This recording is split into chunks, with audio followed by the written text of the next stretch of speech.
hello. Okay, I see some old faces. Haven't seen them in a while, so let's go for it. Fade. As I said, new computer, not new computer, but the first time doing it on this computer. As you see, I'm actually using just a laptop webcam. That's all I get. I'm very strapped for equipment here. Also, like I had to set up everything from scratch again. Wait a second, I need to. Oh no, the chat is like hiding some people's comments. Let me see if I can change that. Okay, you're gonna see something very scary in a minute. Yes, I'll fix that right about now, and then we'll bring it back to how it was. Nice, this is much better. Now everyone is here. No, actually, where are you? The language cavalier, why are you not in here? What is happening to the... okay. I can't do anything else about it. That's all I could do. Well, yeah, hello, Kathy Bramley. Hello, okay. Oh, we are receiving. I am sending.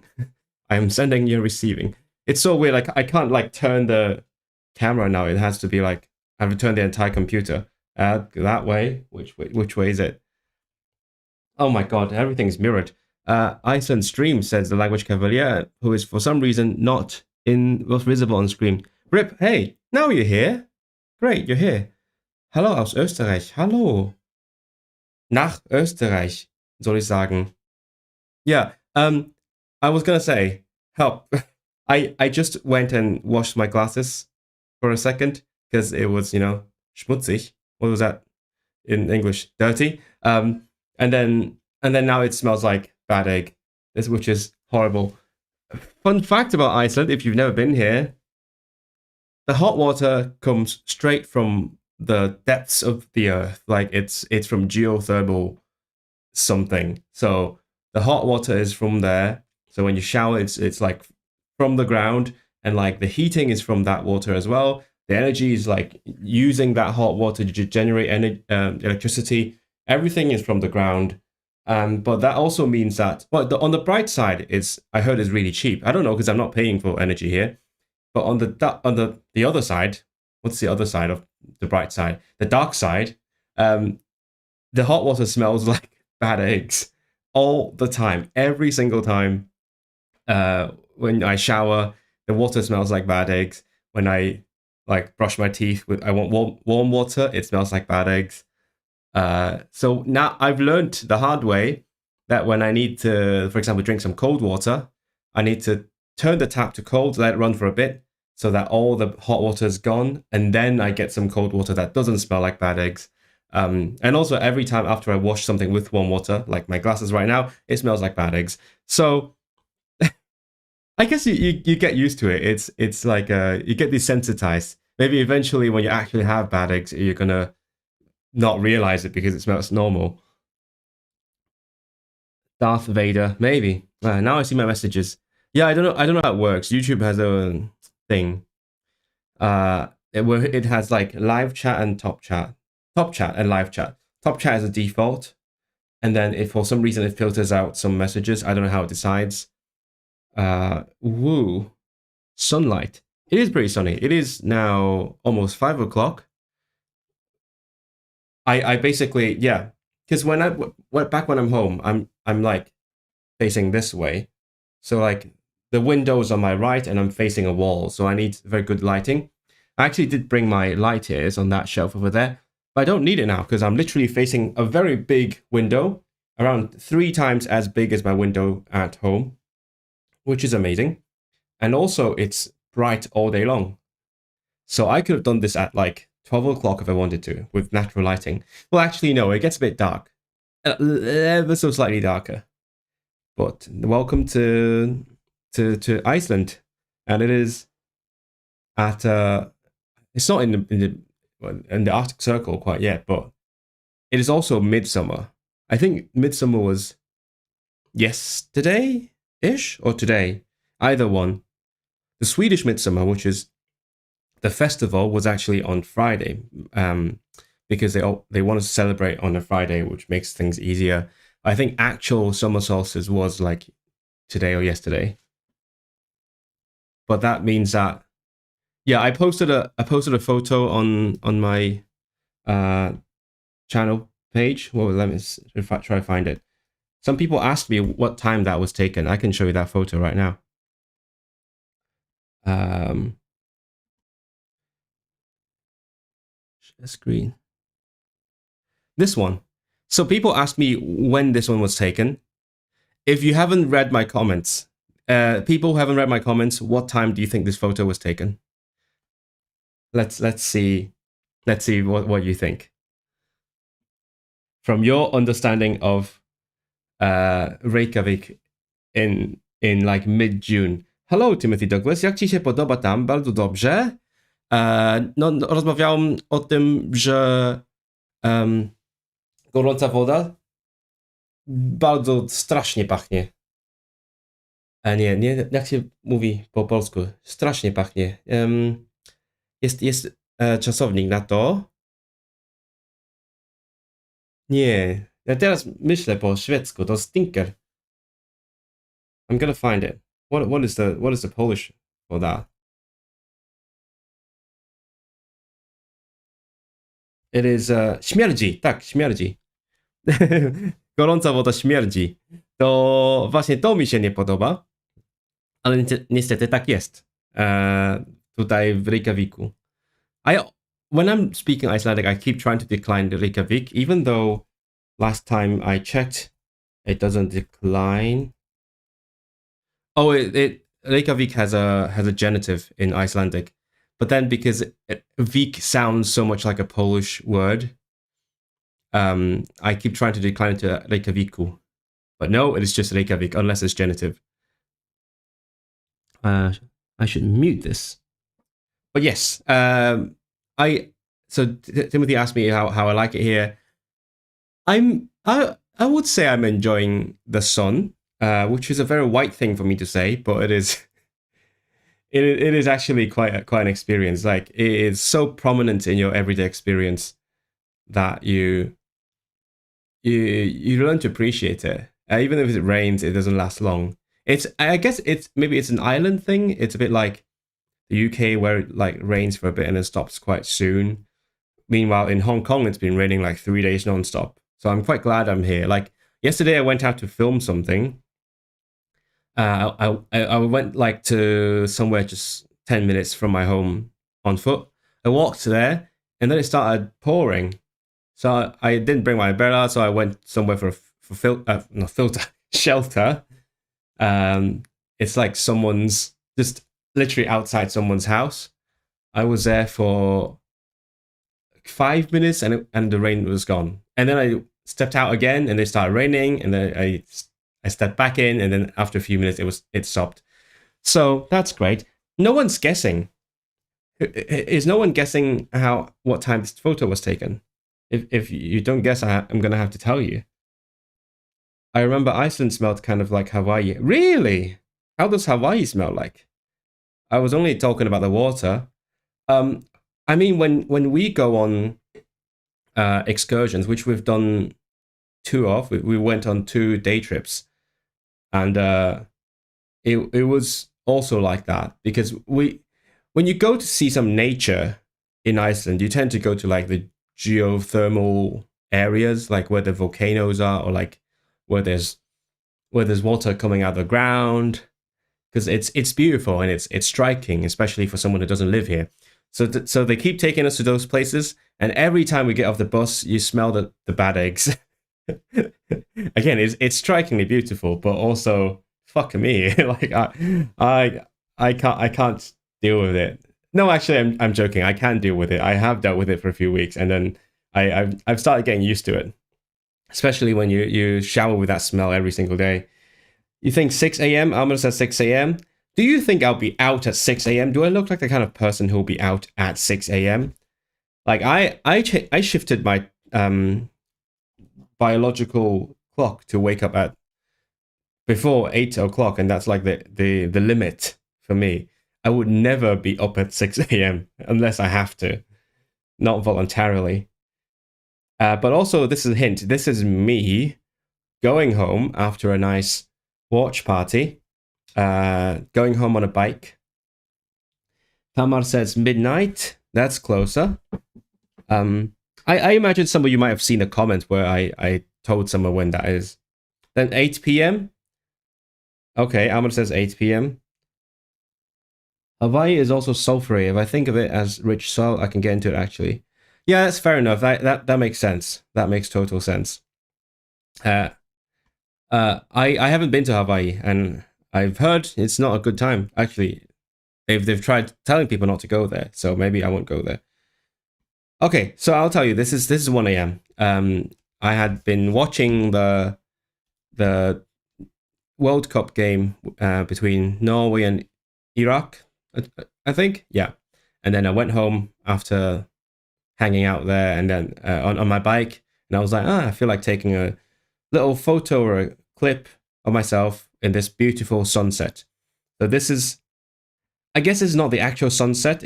This is like the light when the sun has just sunken underneath the horizon. So that was technically night, but then the light still comes out from beyond the horizon.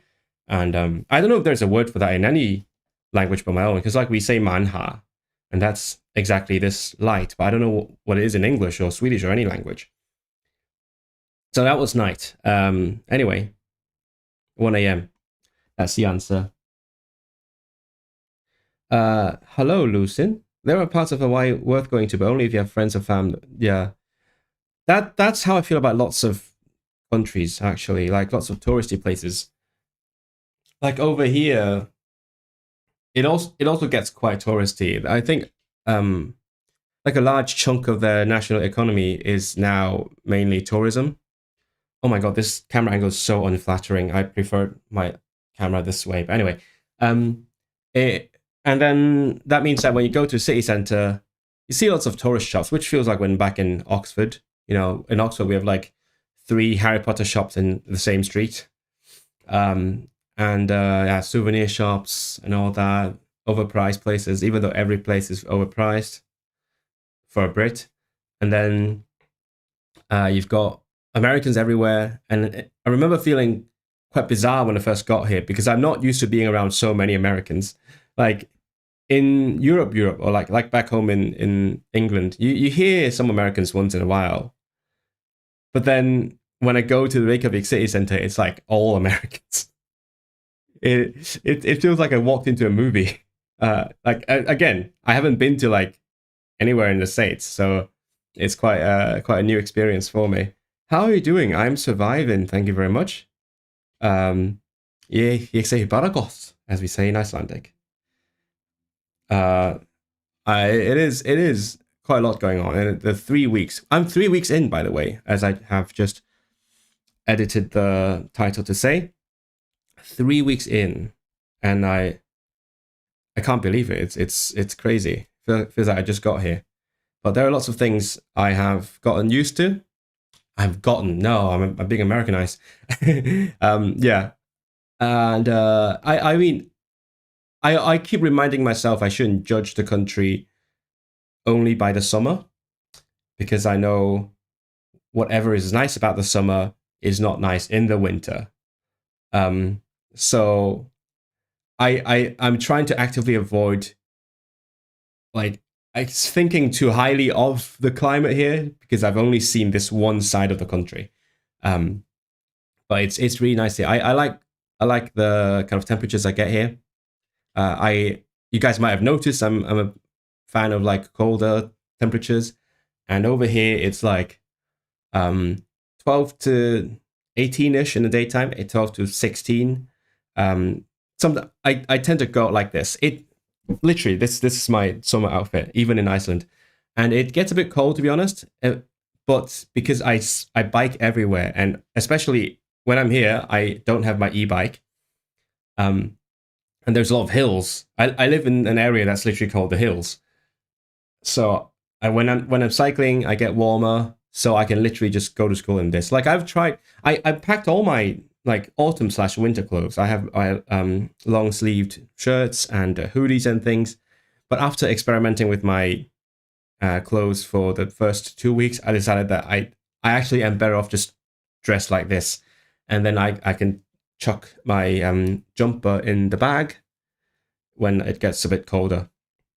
But mainly, whenever I'm on the bike, it feels like it's like 5 degrees higher, and also for some reason, like 12 degrees doesn't feel like 12 degrees. I don't know if it's because of the sun, because there's more sun here. Not talking about the time, but like there's less clouds here than back home in the UK. So maybe 12 degrees here feels like 16 degrees in Manchester, maybe. I say there's less clouds, but today is a relatively cloudy day. Today's what I'd call a sunny day in Manchester, but I know that it is not really sunny. You're saying being out at 6 a.m. is unusual, but 1 a.m. is. Yes, absolutely. That is an objective truth. Being out at 1 a.m. is very normal. Come on. Americans are a special breed. They are special and precious in many ways. I am an American that enjoys Iceland.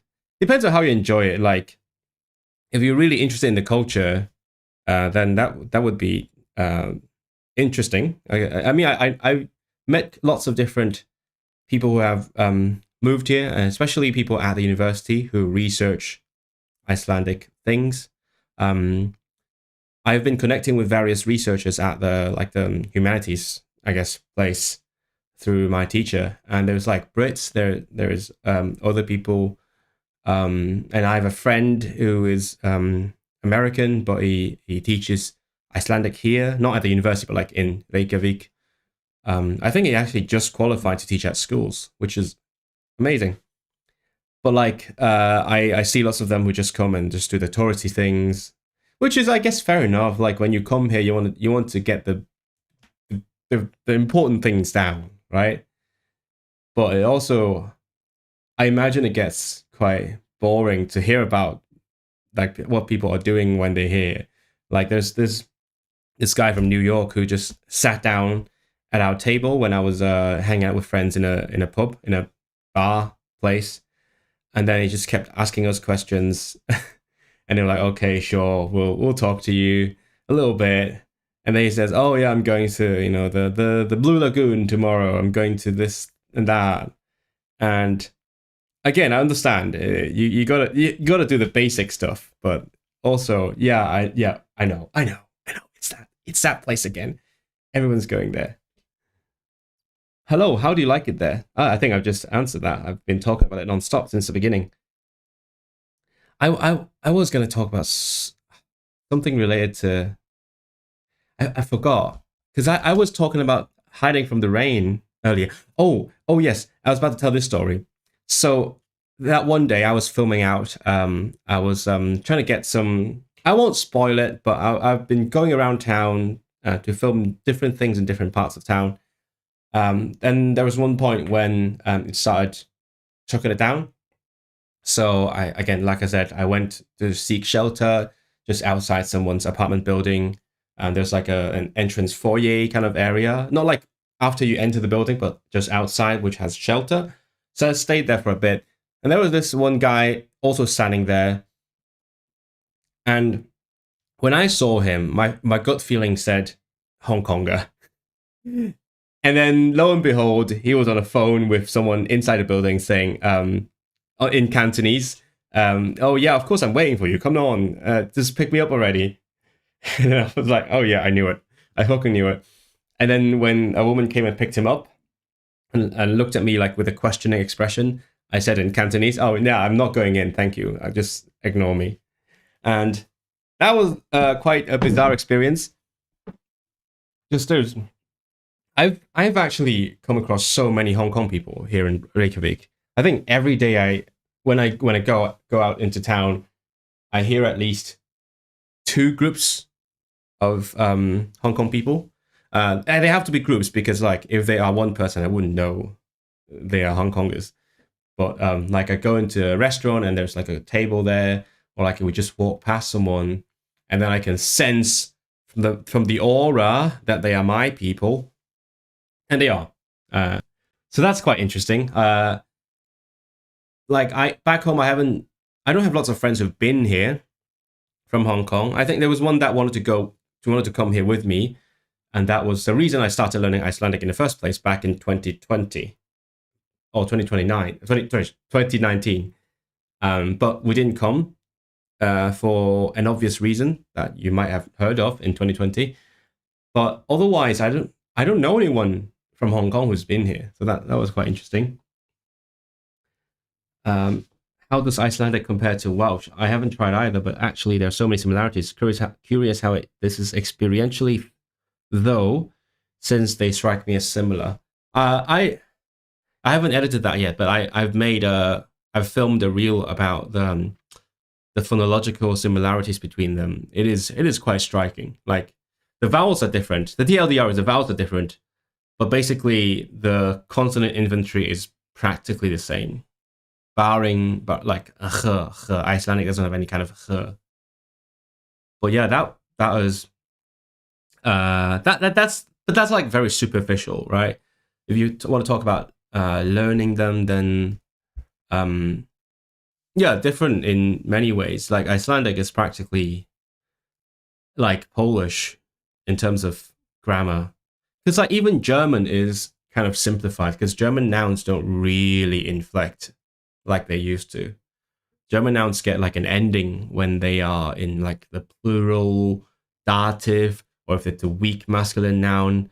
Otherwise, they don't really change in modern German. Whereas everything changes in Icelandic. So I posted a story about this I think last night where I was just talking to my friend in Icelandic, and every time I say a noun, I start with like, and my brain's going, oh okay, what is a vowel? Does the main vowel change? Because Icelandic loves alternating between like a and like, oh, what's a vowel? What's a vowel? Okay, it's an a, and then like, what's the ending? And I have to think, okay, what gender, what case, is there a article or not? It's like it's I guess to quote myself from a long time ago, it feels like doing maths. It feels like learning Polish all over again, and that was quite fun. I think I'm getting faster. Like some things are quite intuitive now, but still, when I'm trying to actually have a normal conversation, I have to like, what is it? What is the rest of the word?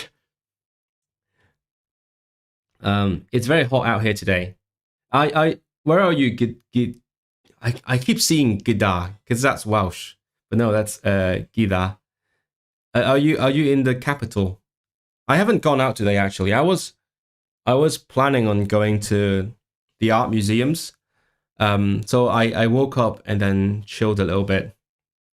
I started writing some postcards because it's my last week. Surprisingly, I'm leaving. Yeah, I'm leaving in exactly a week.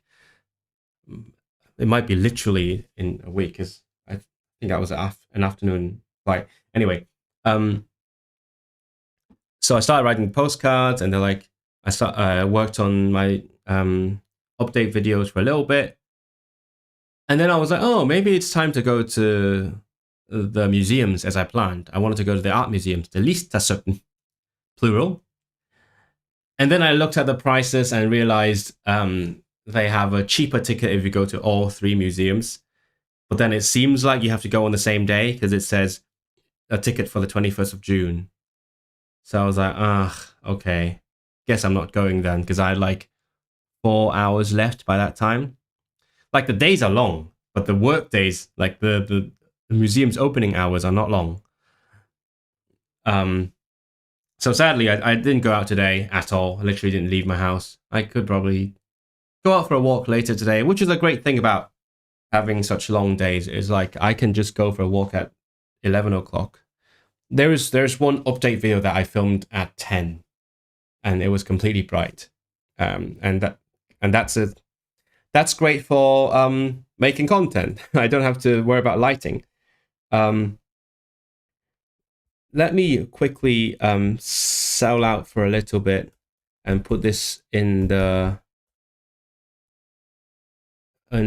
chat. Oh,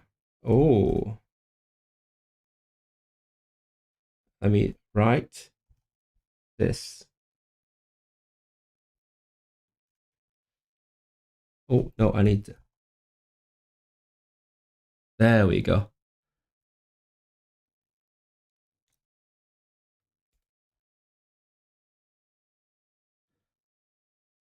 Good. You know, pin it. Bam. Compulsory sellout. What have I missed? Are you in America now? I am. I guess geographically, I am in like on the North American plate. I checked, right? Can Gila maybe tell me? I think like the bit in and around Reykjavik or like Keflavik, Reykjanes. I think these areas are technically in on the American, on North American tectonic plate. So in a sense, I am, but in most senses, no, never. I've never in my life been out until 12 a.m. Uh, I don't know what to tell you, mate. Like I'm frequently out after 12 a.m., especially uh, since I started cycling. Because back home, the the buses stop at like 12:30, and then so I have to make sure I get home, catch catch the last bus at 12:36. Some people might actually know what bus that is. But since I started cycling, it's like, yeah, I can easily be out till like 2 a.m. and go home afterwards. That's called having a night out. And I'm not even a late night person because like the first time we had a night out here in Reykjavik, we went to a couple of pubs, and then when they started going to a club, I was like, nah, not for me. And also, I have to wake up early the next day, so I just walked home at was that I think 1:30. And as I said, 1:30 here is also very bright, so it didn't feel dangerous at all. I was like, oh, sure, it's a half an hour walk, why not? How's your Icelandic? It is. I mean, I don't know what I would have expected. To quote one of my classmates here, I didn't really learn much Icelandic. It's more learning Norwegian. Well, this friend of mine is Swedish, and he has through talking to Norwegians, we've all like acquired a better understanding of the language. For me personally, I've mostly been learning both Swedish and Norwegian, which is great. I can speak Swedish better than I could 3 weeks ago, and I understand Norwegian a lot more than I did, even though I still struggle sometimes with both. As for Icelandic, I don't know. I feel like my understanding is lacking behind most of my class. I don't exactly know why. I think it might be because they have a more comprehensive understanding of the Scandinavian languages, which I don't. Like, for example, some words in Icelandic might be similar to a lesser used word in Swedish. And I wouldn't know that one because I only know like the commonly used words. And also, there are some that I know, but I forgot. For example, in Swedish, if you want to say imitate, you can say imitera, but you could also say herma efter. Which now that I've relearned it, I realized I did know this word at some point in my life, but when I first heard it, I was like, "What is that?" And then in Icelandic, because imitera is a French word, it they only say herma efter. So yeah, I think that might be why. And when I listen to something, I don't I don't understand as much as I'd like to. And for example, the other day we had a session where we all like picked a part of a book of short stories, and we read it out to the whole class. And everyone seemed to understand what was being read. I didn't very well. I feel like I was just completely lost, and also that day I was extremely tired, so maybe that could be why. Um, but yeah, but in terms of the grammar, I think I have a relatively good grasp of it. As always, I'm quicker with these things. Like I notice patterns quite quickly. I see a word and then I remember at least half of it, and then I can like figure out the rest afterwards.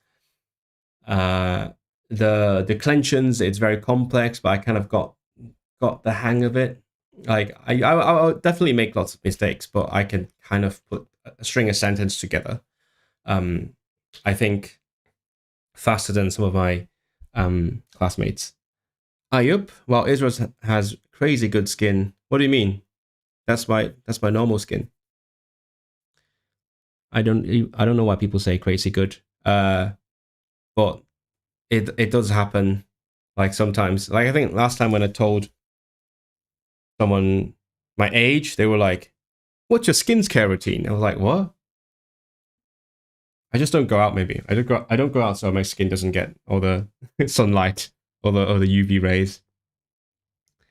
How much did your Swedish improve, or are you strictly immersing in Icelandic? As I said, I've been mostly immersing in Swedish, so it has improved a lot. I'm when I speak, I'm still like struggling a bit. Like there are many things that I cannot say. I don't know the words for. As I said in my last video, when I hear a word, it comes back to me. But when I'm speaking, I need a word that I haven't heard yet in the past few weeks.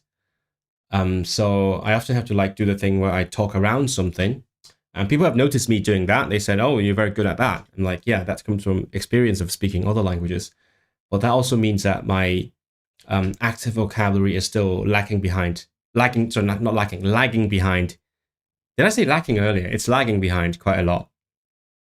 But yeah, that's mostly what of the immersion, which is really fun. It's basically 24/7 Scandi. Except, do I ever talk in Icelandic? Like there are some people that like making sentences in Icelandic with me, but it's not really immersion per se. Jak sprawy? Jak sprawy? Sprawy. What is this language? Is it Ukrainian? I'm assuming it's Ukrainian. I honestly don't know. I know it's not Russian, that's for sure. It's because it's yak. Jak sprawy? Sprawy. I can't. I don't have any words. Your experience reminds me of learning different Chinese languages in Mandarin. Everyone gets immediately, and I'm left with the big question mark. Yeah. That's how I'm feeling. I think. I think it's true for a lot of cases where you're learning language that's similar to one that you already know. Because what usually happens is when one language splits into two, one of the child languages would use certain words, and then the rest of those words would become like, poetic language or like archaic language. It would get deprecated. And then people who know that language inside out would know those words from reading literature, poetry, and that kind of stuff, or like older texts. But people who have learned this language as a second language would not have that experience unless they've gone in very deep. So they would not know those words that are rare. But when you learn the second language that's related, perhaps some of those rare words are the common words in the second language. So people who speak the first language, language A, as the first, people who speak this language as their mother tongue would have an easier time getting those words in language B. But I don't. So I need to actually learn those words as new words. And it's the same experience that I've had in other cases. Like, I don't know, what have I learned? I mean, even English, for example. English has lots of duplicate words, like synonyms that mean kind of basically the same thing, but in different registers, like the French words and the Germanic words. And if you know English very well, you might know the French word. What's a good example? I don't have a good example. Not off the top of my head, but like in some cases, the French word is very fancy and formal. Like maybe it's legal language in English. And people who don't use English very well, who don't speak it a lot, who don't use it a lot, might not know this like fancy word. So when they learn French, they don't have the cognate advantage. They're like, the French word to them is a completely new word. And that has happened when I try to teach some French words to people. I'm like, oh, it's like that English word that exists, and then they're like, I've never heard that English word in my life. So that's the case. Whereas, because me personally, I have used English for a large chunk of my life as an academic language, so I have a relatively comprehensive understanding of the vocabulary. Rendezvous, is rendezvous rare in English? It's not that rare. I'm thinking of something even rarer, but maybe yeah, rendezvous. Um, so yeah, I would I still the more I use English, the more I realize I still have lots of gaps compared to a native speaker. Partly because I don't really read in English, but I do know a lot of words, and when I learn French words, for example, I can see the connection compared to some of those some people who might not speak English as well as I do. That was a very long-winded answer. Die Haut. Apologies on being Americanized. Tissue and napkin. Maybe tissue and napkin. Ah, I can't think of anything. I'm thinking of like verbs, like all the I don't know. There's lots of French verbs in English. Um, appeal is a common one. It's fine. Reconnaissance, espionage. Espionage is common. I mean, relatively speaking, it's fine. It'll come to me maybe. Uh, cognizant. No, cognizant is also. It's not. It's not like a rarer variation of the common word. It's the only word for that meaning. Well, you know what I mean. Speaking of reading, I can show you guys my book haul. So I have got these books. I'm planning on taking these home. I told the writer that I met here, or you see him eventually in a video. I don't know why I looked that way. For some reason I thought the microphone was a camera. Maybe because like back home the camera is usually on my left rather than in front of me. So I sort of subconsciously looked left. Yeah, I told a writer that I met that I'm planning to get as many books as I can from Iceland, because when I'm home, I won't be able to buy any Icelandic books unless I guess ship them very expensively. I mean, the books themselves are quite expensive already. So I got these. I think these are mostly, I think, fiction. I picked up these two from a bookshop by the harbor, by the sea. The bookshop is slightly cheaper, called Forlagið, even though it's still very expensive. I think this one was like 5,500 Icelandic krona, which is 30 something pounds. The books here just basically start from £20. It's mad. This one is also around 20 something pounds. It's like a collection of short stories. It's from the same series of short stories that we read from in class. This one's a newer book. So I'm like, oh yeah, we're reading the older book in class. Might as well get the newer one for myself later. So this is for learners, so the language is simpler. This one is a fantasy book. I like buying young adult, not adult, young adult books. And I don't know why. I like the idea of reading fantasy, even though I don't like reading fantasy. I like the idea of it, which is really weird. It's yeah, the what's it called? The word for like quotes on the back. There is a word for that. Bluff? No. You know what I'm saying? It says it's like Narnia and Stephen King and Hogwarts. So hopefully it is that good. This one I got yesterday. I've been meaning to buy this for a long time. I was comparing prices in different bookstores.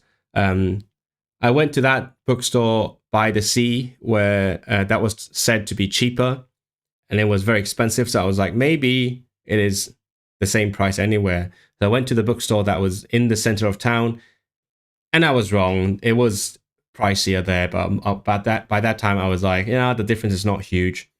I'll just get it now. This one cost me like 6,000 Icelandic kroner, which is around 35 pounds. Fuck me, but it's a award-winning one. I will be first to admit I like judging a book by its cover, and this is a very good cover. It's a cute fox. This one, a blurb. Thank you, Fretsky. Blurb. Exactly, that's what the word I had in mind. The blurb word. This one is, I mean, it's a shorter book, so it's cheaper. It's 3,600, which is around 20 pounds. This one is by the handsome writer that was my guest lecturer 2 times. Very nice to talk to. And then when he described his book, I was like, I'm gonna get it. It's something to do with one's father getting dementia or something like that, and aphasia as well. So we'll see how it's like. I don't know when I'm gonna read this. Eventually, maybe like in 5 years' time, you'll see this on my Instagram. I finished this book. This one I didn't even plan to get. It's actually a Swedish book originally. It's called David Starr. So it's about Jews. I don't know what it's about. It's literally lying on the ground somewhere. So what happened was, in the university, there was a little corner where they're like, you can leave your clothes here for other people to get it for free, you know, to not waste clothes that you don't want. There is a sign that literally says, do not leave books here, but someone did anyway. So I picked this up. I was like, oh, I would be doing them a service if I took away this book. Sure. And also when I flipped to the back, I was like, it starts with Íslenski Þjóðsögur. And I was like, my name's literally on there. So might as well grab it. So I have it now. I don't even know what it's about. I only know it's about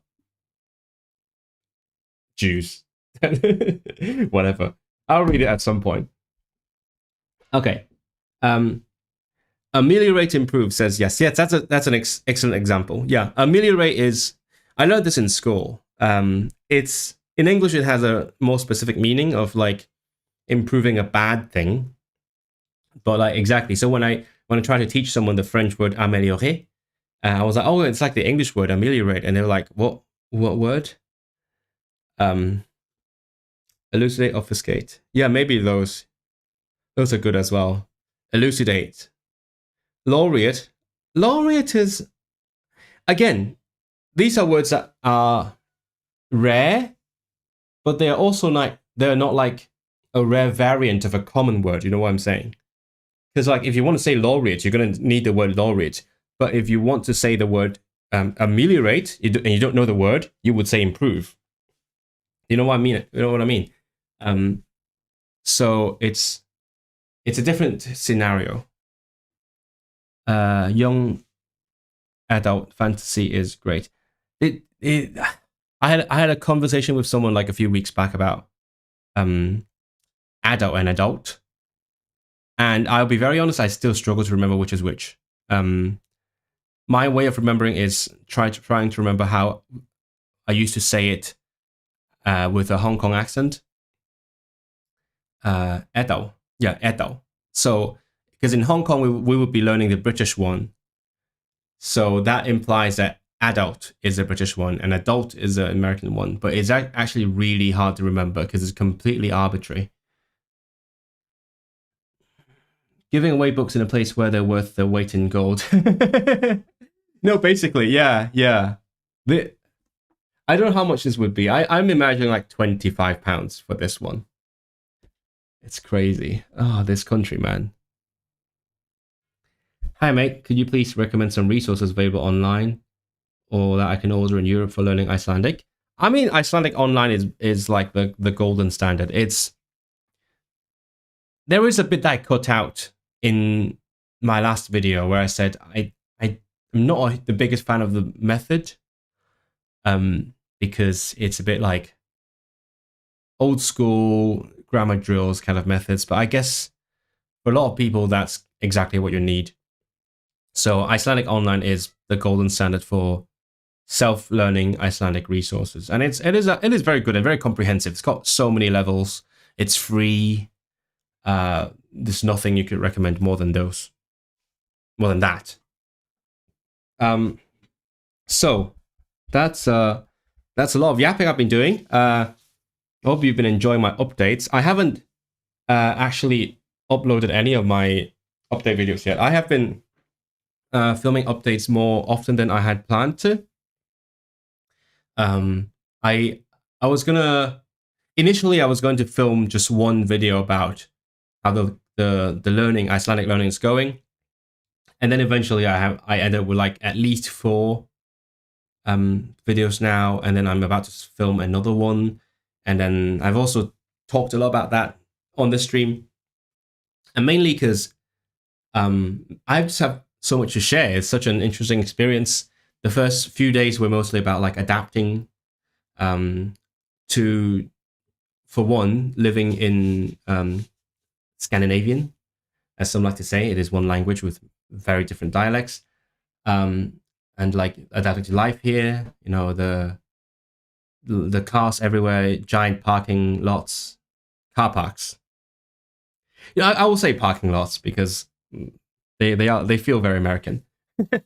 They're practically American. What else? As I said earlier, the foul smelling water. So there's a bit of those in the first like video or two, and then later on it's more about what we've been doing in class and the stuff that we got to do, because the course is kind of jam packed with various things other than learning. And actually, there's so much of that I mean, things other than studying the language. For example, we got lectures about the society, language, linguistic policies, literature, history, that kind of stuff. Ironically, that means that we actually had not as much language tuition that we otherwise would have had. Like back when I was in Lithuania, we had a lot more language learning, whereas here it's mostly like, bam, here's a grammar. Now here's a lecture about volcanoes in English or in Danish, and then bam, write an essay. So yeah, I have some updates about those coming up. I'm mostly done editing the one about arriving in Reykjavík. I still have to add some VO, and that should be ready to go. But I hope you're looking forward to those. I don't know, because like it's been a long time since I did like how my language learning is going, that kind of video, because I find that kind of video not as engaging as videos that make a point. Just personally, I have friends who make those videos, like Emmy, whose videos I enjoy a lot. I just don't like listening to myself rambling about learning languages. But I guess it's now or never, right? If I'm having a very unique, once in a lifetime experience. If I don't talk about it in videos, what even is the point? So I have a lot of those coming up. Hopefully you enjoy them, even though they're like less engaging in terms of the editing. There's not going to be like, ooh, here and there, and then like B-roll and graphics. It's mostly like me somewhere talking about the experience. I've been doing this for so long that I'm now thinking an algorithm like, oh, it's if you don't have an edit in 5 seconds, it's too boring and people will click away. I know you don't like that, but I can't stop thinking in that mindset. I do have lots of B-roll. Like in our excursions, I filmed a lot of stuff. I have a lot of like cycling footage because I did happen to bring my handle mount with me, so I can put my camera on my bike, which is fun. You can see a lot of stuff by cycling through the city. You have tips for actually finding ways to practice languages when you don't live anywhere near where they're spoken. I'm learning Gaelic, but I can't really find speakers or opportunities to speak. Practice with me! Yay! Let's practice. We can practice. Yeah. Jungs ich Gaelic. What's le? I forgot the conjugation of le. Kolarum. With me. Kolarum. Together with me. What's practice? No, my brain is all in Swedish now. I can't do Gaelic, even though I keep doing it on my streak. But what can I say about that? I think, so people like to say, oh, you don't need to really live in the environment to learn a language, but it does make a huge difference. Like, I have improved my Swedish much more in one day here than I could have done in the entirety of the last month. And it's just, I guess it's an undeniable fact. Yeah, it is also true that even if you move to the country where it's spoken, even if you surround yourself by it, you can still find ways to not speak it, which is why people end up in like expat bubbles. But if you are lucky enough to actually live in the language, there's nothing like that, I think. Like here, I'm sharing sharing a house with other Scandies, and that's kind of how I've been living for the past 3 weeks, and that has helped me a lot. Again, even though I'm still very bad at speaking, like I still struggle to find the words when we're talking about, just 2 hours ago we were talking about the political situation in the UK, because Andy Burnham just got elected. He's probably going to become PM. So I was explaining that to one of my housemates who used to live in the UK. I'm lacking a lot of words. It is pretty complicated, but I can kind of get my point across.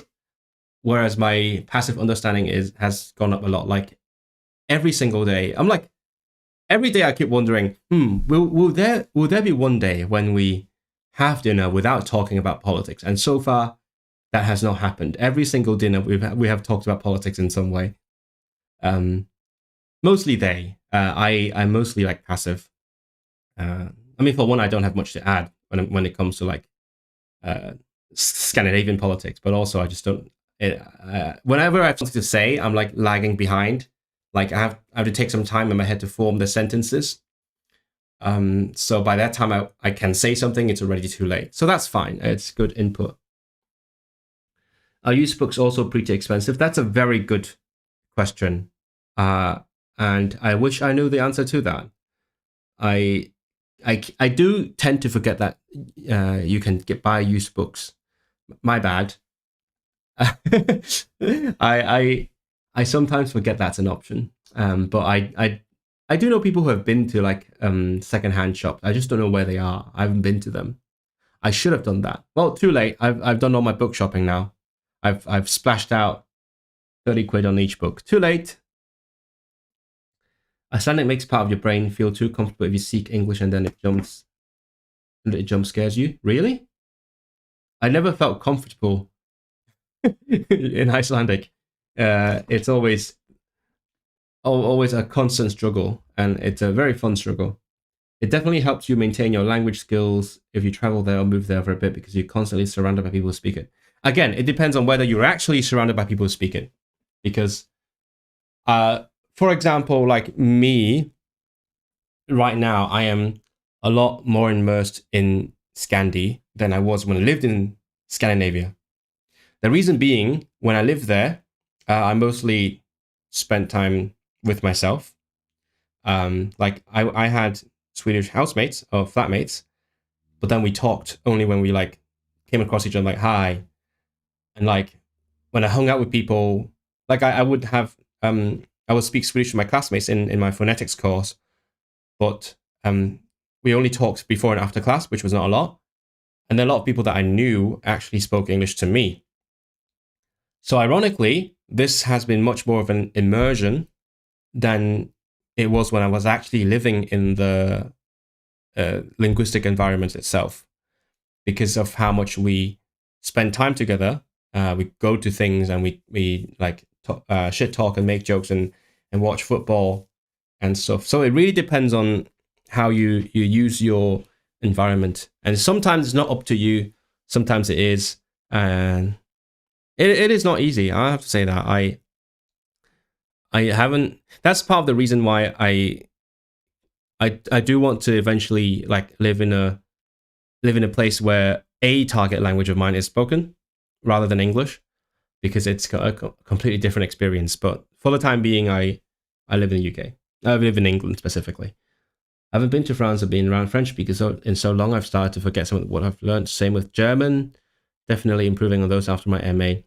I keep saying I will do that. I haven't done that, and it's fine. Like I'm happy with not being tip top with my languages. It's something I've accepted. Have I got my wait? Almost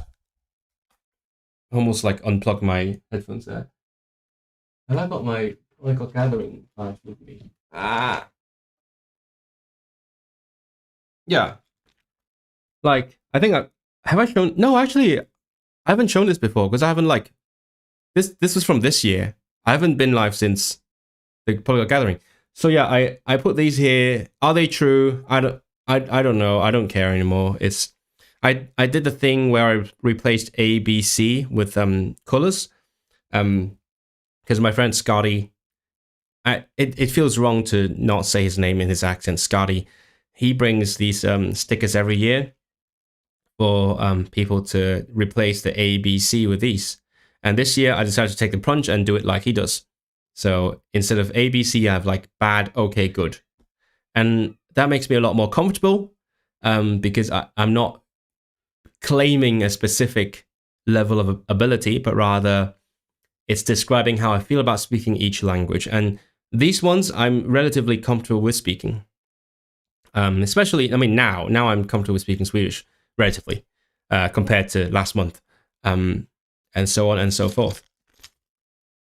These books can be more affordable. It just depends on who you buy them from, and also depends on like what you're looking for, right? I guess book hunting is fun. I don't know. I don't read enough to actually be able to spend a lot of time choosing a book. I'm just grabbing whatever looks interesting to me by the cover and also the reading a little bit. Have you tried Tvik? It's an Icelandic teaching app. No idea what that is. I might look into that later. Bean is very useful. Yeah. From day one, my teacher has been saying that Bean is your best friend. Bean vår bästa vän. Keep saying that. Keep telling us to check Bean. For people not in the know, that Bean is the conjugation dictionary for Icelandic. In most languages, I tend to use Wiktionary until I realize for smaller languages like Icelandic, quite often is what happens is they don't have the word, or the word doesn't have the conjugations on Wiktionary, although the conjugations are wrong on Wiktionary. I think, for example, the conjugation for koma, to come, is wrong on Wiktionary. I was quite confused when I looked it up on Bean, and then it contradicts Wiktionary. So Wiktionary is wrong. If someone can go and change it, that would be great. It is ich kem, þú kemur, hann kemur, við komum, þið komið, komið or komud? I think komið. Let me check Bean. Komið and the þeir koma. That's a cool idea, just ranking them based on your confidence with each one. Yeah, I mean that's how I think it should be done. Like I can give, if you ask me how well I speak a language, I can give you a detailed description of my abilities, but that's going to be TLDR, right? I wouldn't say, like, for example, my Welsh is a C1, for example, because like my reading, writing, speaking, listening are on different levels.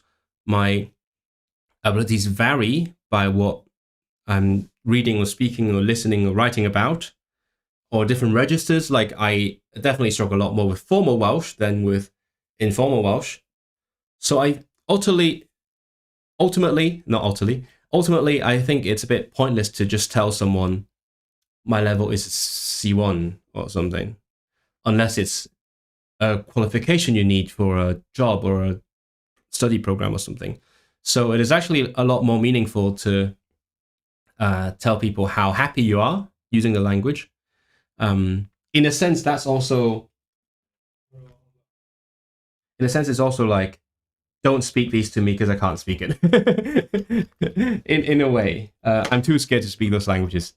That also makes sense. Why is French in yellow? No, my French is not really good.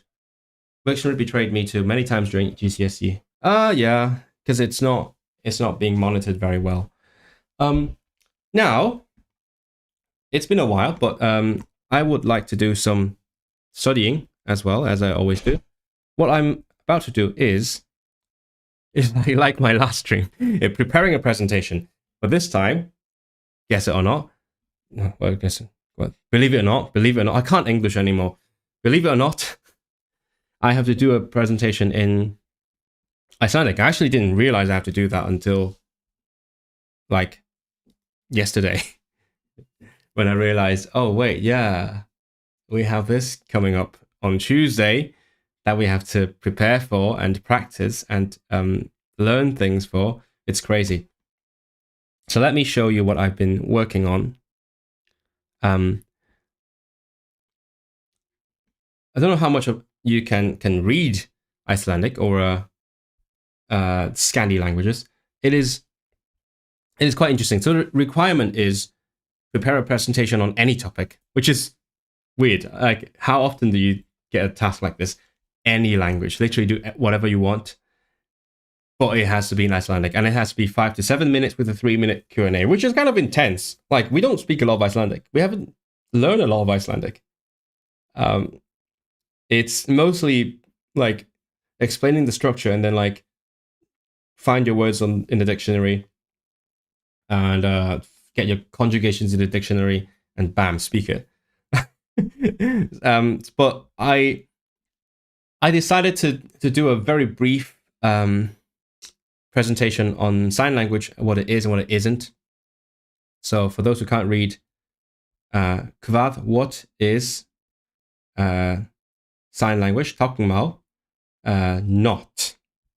Mainly because in a few occasions in the past few weeks, someone has asked me about sign languages. I have to explain stuff to them. There was one point when I was reading. I was reading the text to the class, as I said earlier. We had to read a short story. It was a short story. That's a funny story as well.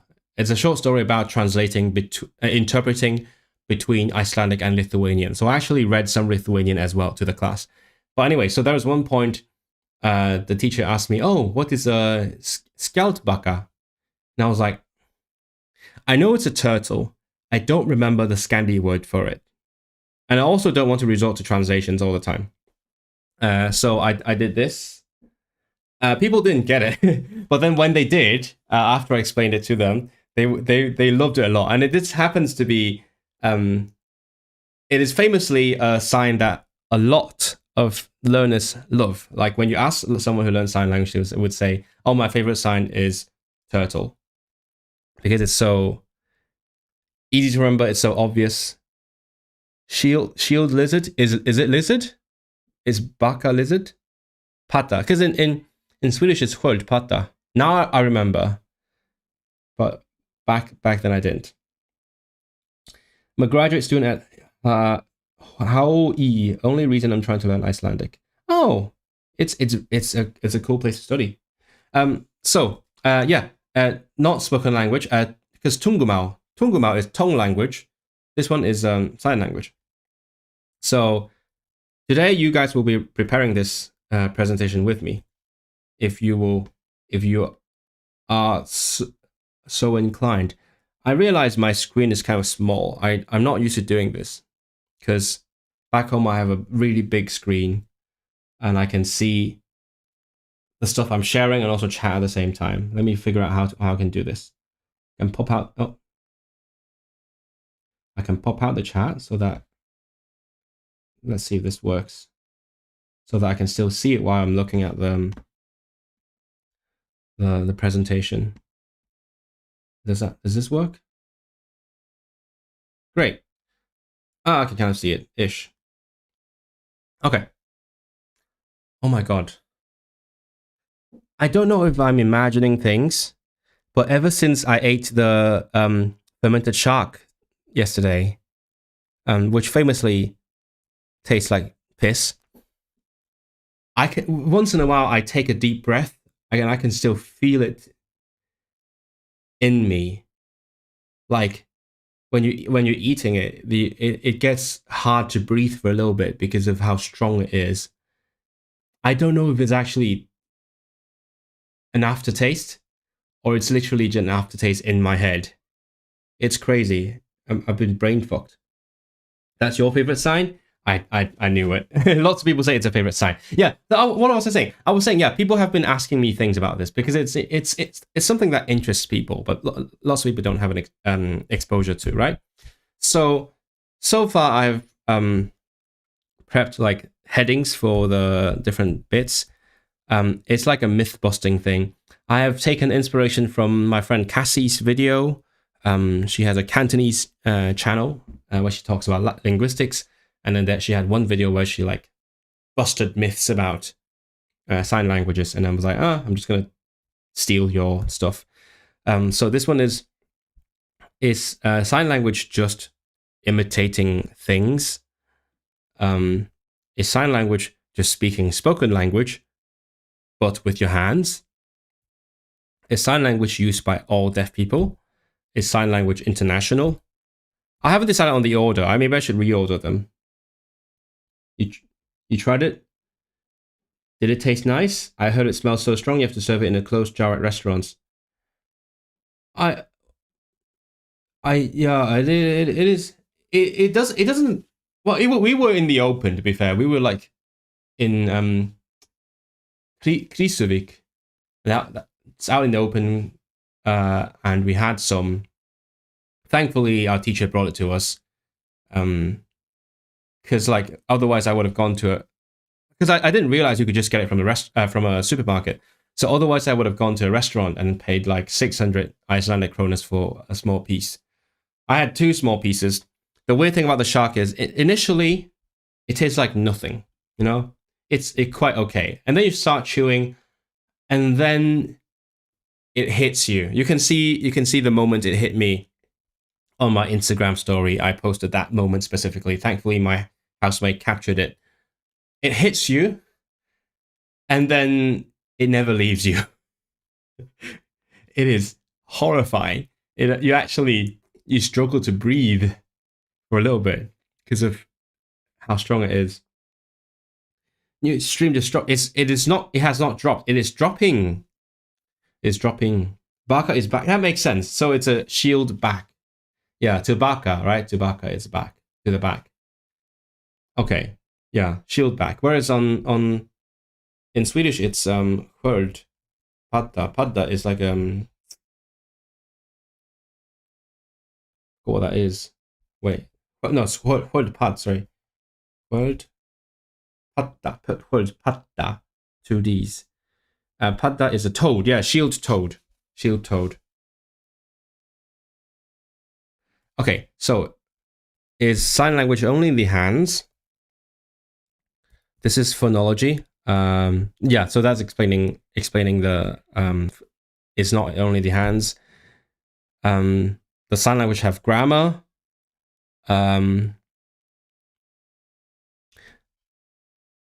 Let's say is it without grammar? Because I want to be like busting myths.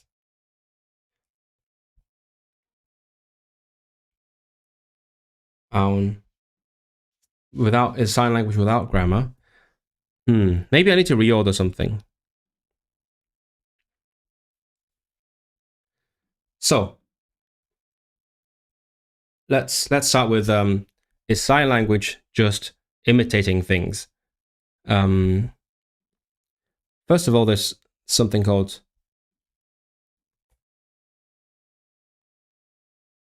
iconic signs. Now I need to figure out what iconic is in Icelandic. Oh,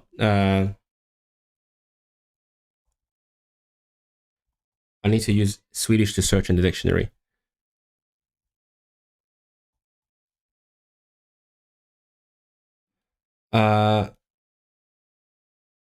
Helgimynda.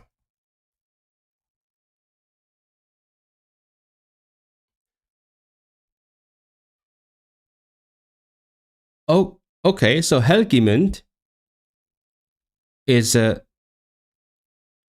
saint picture, so icon in that sense. I Tekken means symbol. Thank you. Tekken, right? Tekken is also symbol. Wait, what? How would you say icon? Let me try to.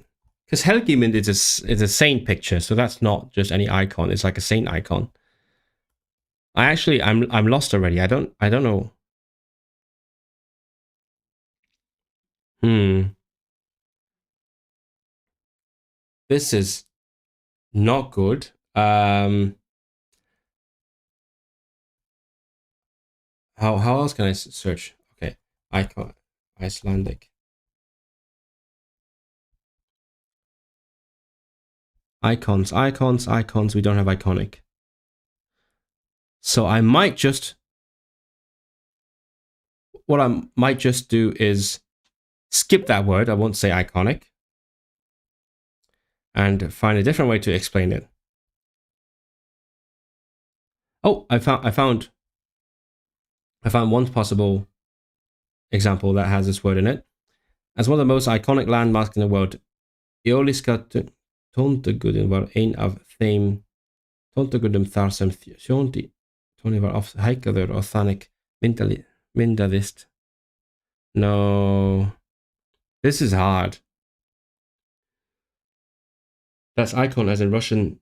Yeah, exactly. It's a saint picture, not just any icon. Linguistic Society people wanted to argue that Makaton is a language and should be recognized.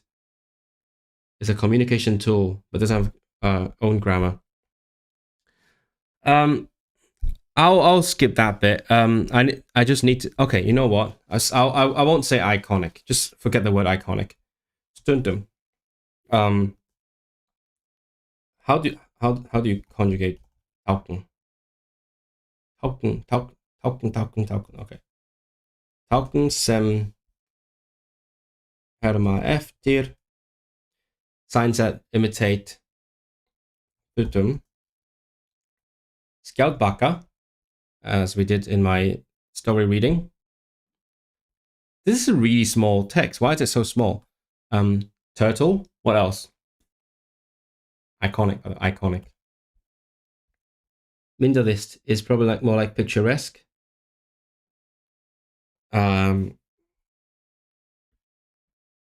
What else? What's iconic? Book. Borg.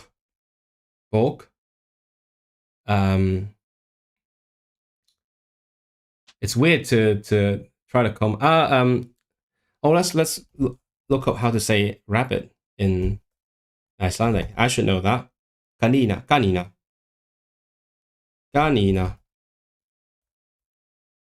That's two animals. It's not an animal.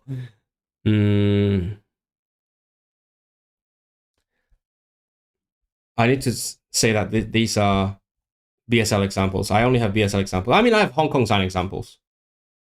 I could use some Hong Kong sign examples, actually. Do I know any Hong Kong sign that I can use? Maybe not off the top of my head. I know some. Okay, I'll stick to BSL. Oops. Daimi.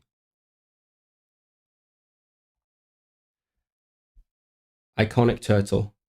By the way, this is iconic in BSL.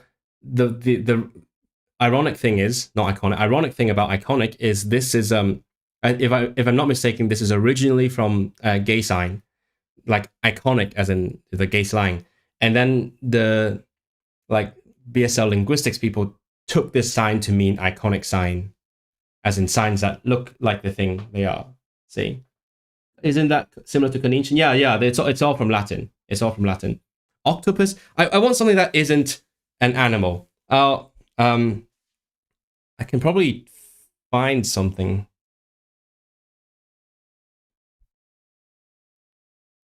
Myndarist means formed. If I look up books and stuff, I'm sure there is a linguistics term for that. But I don't want to risk it by making up a term, and especially when there isn't. Is there a word that specifically means iconic? Um, beer. Is this iconic? Kind of, yeah. Beer. Yeah, that's good. Bjor. Um, and then so um, okay, so I'll just say that all my examples are in BSL. Just as a disclaimer. Daimi, our BSL. That's a like disclaimer that I'm going to put in my first slide, so I don't have to say it every single time. Do you, do you mean like representative of something in the world? Well, in sign linguistics, iconic means signs that are inspired by the things, like the visual aspects of the things. Like, for example, the sign for a book looks like a book. It's like in spoken language, you have onomatopoeia. So like woof woof is inspired by the sound that a dog makes. So iconic signs are the equivalent of that. But I guess representative of something in the world. The sign for coffee is very symbolic. Can't think of any Hong Kong signs. Anything meat? Uh, I I I learned some Hong Kong sign. I mean, Hong Kong sign is on my badge, but I could sign some stuff. Um, but maybe I'll use some Hong Kong sign that I know for the non-iconic signs. Growth, day, dog. I think I have enough examples for now. And then, um, okay, and then the second point I want to make is sometimes it's we're just reenacting, we're showing how what things happen visually. So let me try to phrase it in Icelandic. Uh, show it's Lisa, right? I think it's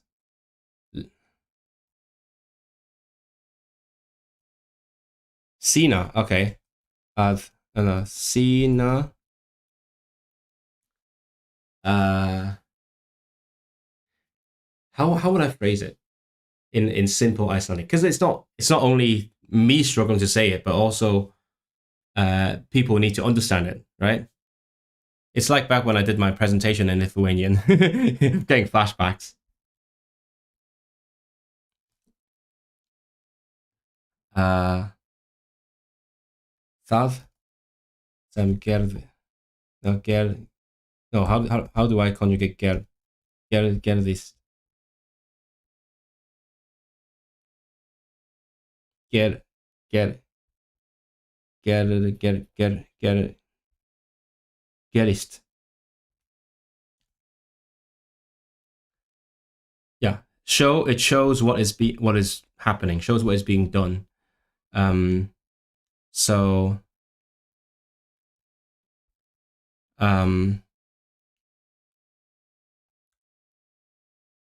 a car passing another one. Yeah, that's good. How would you say pass?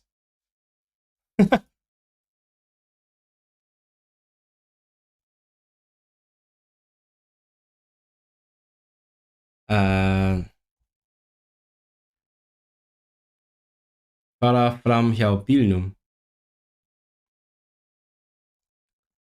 Bíll.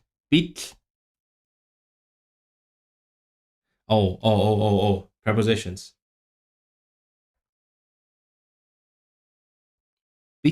Bíllinn there is framhjá a thing.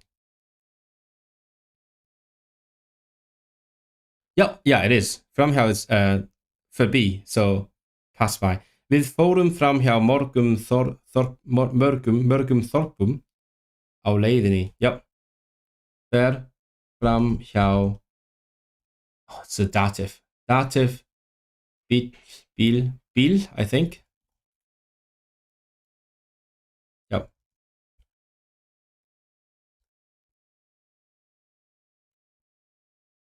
Annar. Öðrum. A car passing by another car. Myndtákn. Til dæmis umferðarskilti nota oft myndtákn. Oh, yeah, that's good. Myndtákn. Takk fyrir. Tákn. That's this. Feel free to correct me if you speak Icelandic. I'm literally making shit up as we go. Wait, is the chat like a lot behind or something? Because it feels like it is.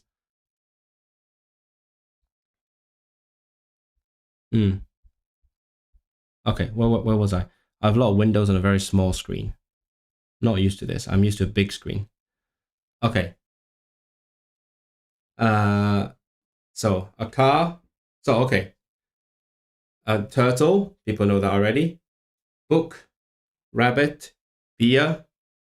A car passed by another car. Yeah. Oh my god. I defaulted to driving on the right. I'm thinking European now. Yep. I'll do that because we're in Iceland. Enska. Árnastefnunar. That's you look up English to Icelandic words. Yeah. I was using that as well. It's not on the inside the stream screen, but I was using that. Framur akstur. What is that? Framur akstur. Oh, does that mean like?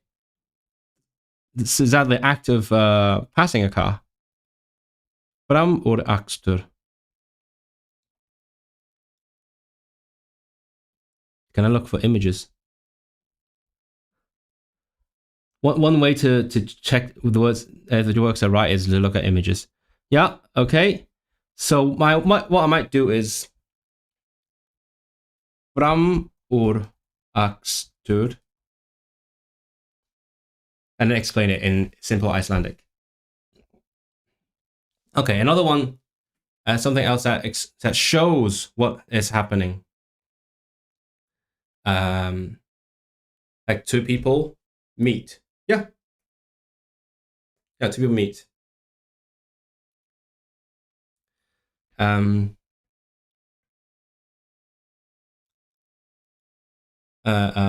So two people.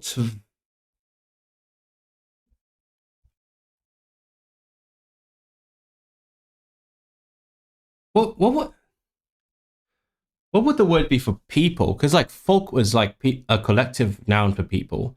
Mother is a man. Would it be menis? Would you use meniskjur in this context? Meniska. Would it be meniska? Actually, I'm not quite sure. I'll stick to meniska for now. Tvær. We spent a lot of time making sure we know how to decline our numbers. Hittast. I think it's hittast, right? Yeah, hittast.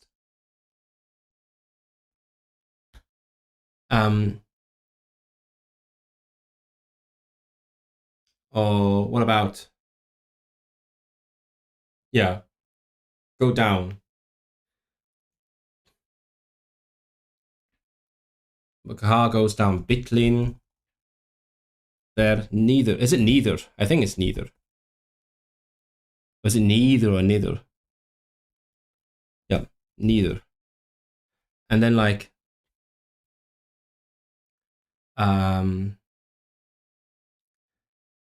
acting. Is that skådespela? The act. If good of that. Acting. Leika. Is it leika?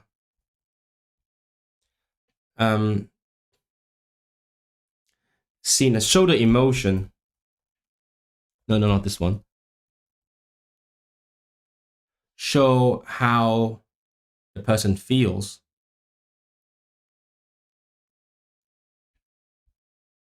Hvernig. Sina, no, hvað.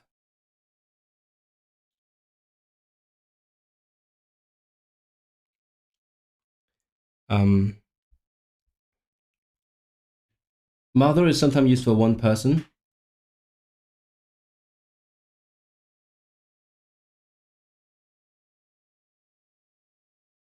But like, would you say tveir men? But you say tveir men would be like two men, right? Can you see this? I don't know how clear it is. How? Let's see. Neither.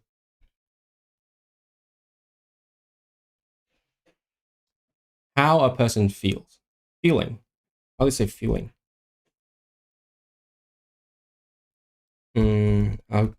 Slags känsla.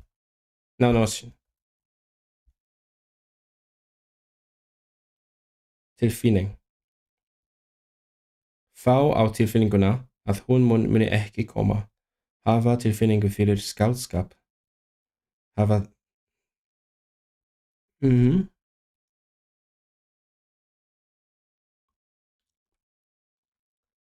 So tilfinningu. Tilfinningu. No, I'll say how. Känna mig. Känna.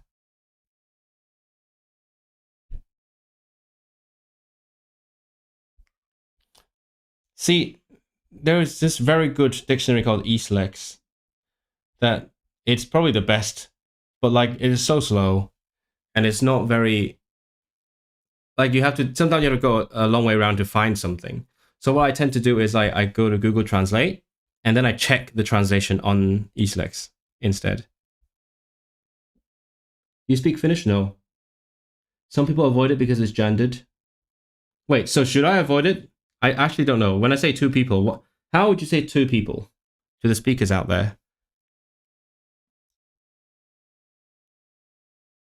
Can we say like leader? It's like, how are you, like if I say I'm feeling well, it's mer leader väl. But is it like I'm feeling something? I have a feeling. Would it be like mer leader? Líðan. Må känna sig. Mér líður ekki vel í höfðinu. Hvernig líður ykkur í nýja húsinu? Hún hafði miklar áhyggjur og leið illa. Sjúklingnum líður betur í dag. Yeah, maybe líður. No, Sina, hvernig. How do you conjugate? Mother, man, money. So for example, ég í sjokki. Right, hook. I forgot how to spell shock in Swedish.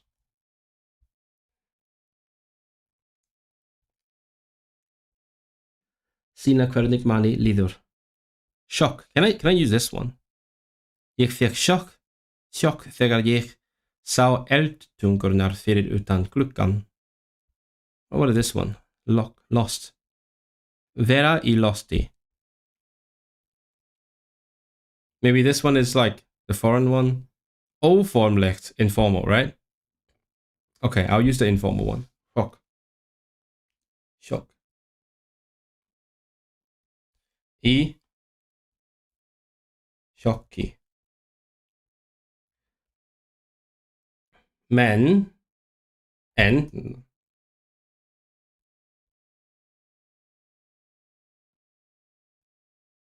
But. That's but.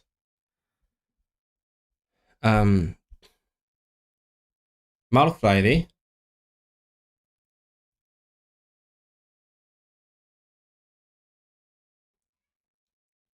No, I will say most sentences have grammar. let's, let's say fleira sentence. Fleira.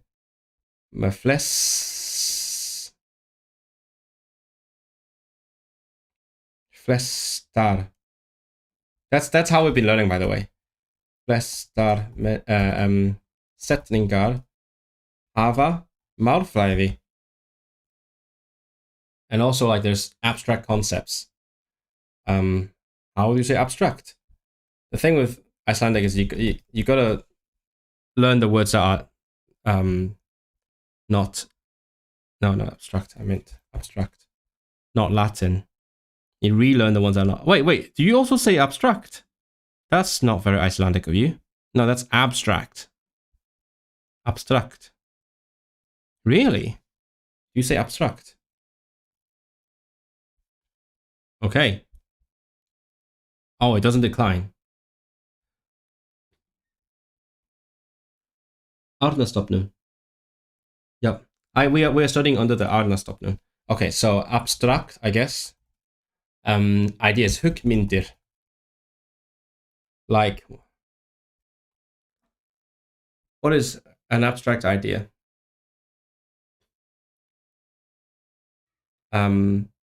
Society. Samfélag. Menning. That is, it's mostly used for art? Okay, good. Good that we've got someone here helping out. Very good. I'm actually cheating here. Wait, I feel like chat is like really behind. This is like a whole fucking minute behind. What is going on? So right, this one. What would you say? Like abstract ideas. Is Menning with one or two ends? Menning is two ends. Okay, Menning. I'm including culture in Hong Kong sign because I've showed someone what it is. It's actually from Japan sign, means culture. I don't know why, but it to a British signer, it looks like fuck. Anyway, good. Next one. I think this one is like duplicate with this one. This one is like is sign language is speaking spoken language with your hands. This one does it have grammar? I think it's the same thing. I can delete this. So I'll say sign language has own grammar. Táknmál. See, the thing is, we haven't really talked about how to say have, except for like I have something in right now. So you say ég er með mjólk. I have milk, but like it has grammar. I think it is different, right? I think it would say either hefur or á. I would say á. Á eigin. I think eigin.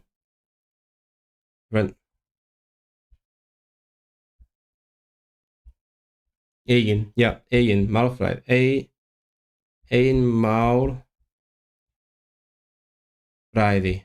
Sign language has its own grammar. Hefur. Would it be hefur? Fuck, really? Hefur. Is it hefur? Please confirm. So sign language has its own grammar. And then example, dæmi, til dæmis. Again, everything is in BSL because I only sign BSL well. What's a good example?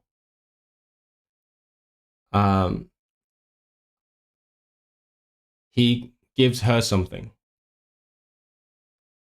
No, not give. Let's say I want to do a directional verb. Give or teach, give. What else? Pay. Oh, pay. Let's do pay. He pays her. Hann borgar henni. Would it be borgar? or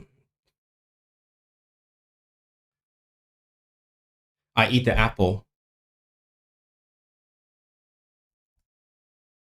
Because, okay, so he pays her would be he pays her. Yeah, he pays her. Because just one person pays the other person. Um, and then I eat an apple would be like there's an apple. No, let's not do apple. Let's say bread. Bröðið. Bread. I eat it. Example, I am, I was. I guess, yeah, yeah. I'm. But that's showing it doesn't have certain bits of uh, spoken grammar. I. One is possession, one is embodiment. Táknmál hefur sína. Oh, sína. Oh, thank you. Sína eigin málfræði. Takk fyrir. Ég borða brauðið. Oh, what do I do? Two examples are good enough for now. It's a short presentation. I think I won't go too heavy on that. What else? Well, I want to say something else. It has its own grammar.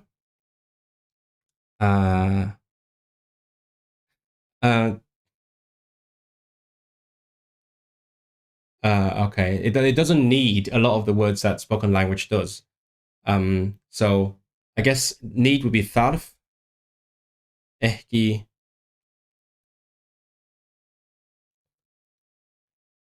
I don't. Behöver inte. Certain words. Viss.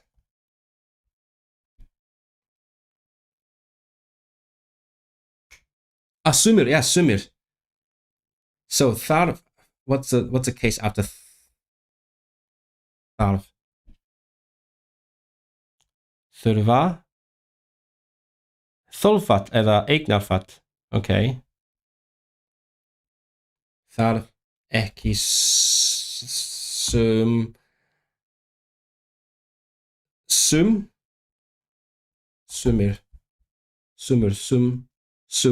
sum orð. Yeah, it doesn't need some words. For example, I think I need to dæmis. For example, ég glaður.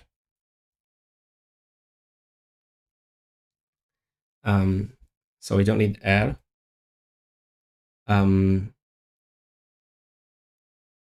ég fer í skólan. School, go. Yeah.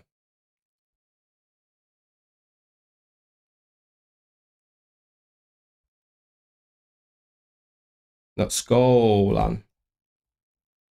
There we go.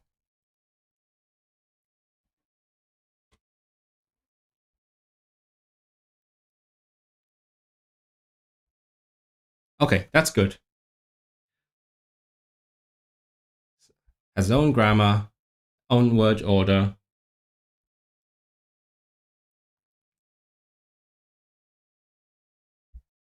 Okay, next.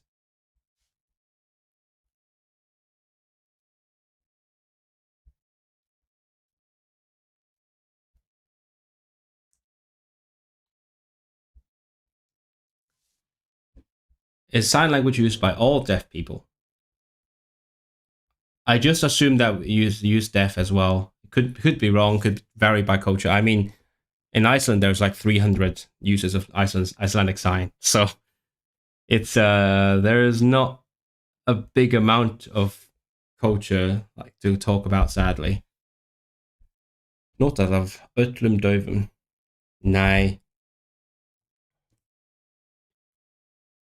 Sumir. No, would be, but like if it's mixed gender, you would be neuter gender. Sum dauf.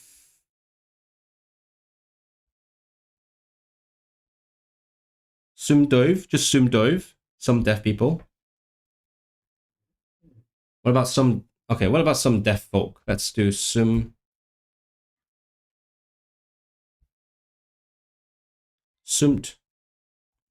dövt folk. Some deaf people, I guess. Talar.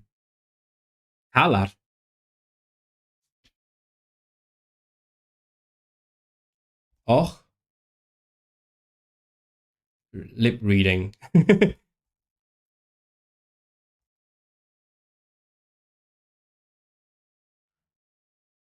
Let's see if we can find it here. No, misspell it. Probably not here. Nope. So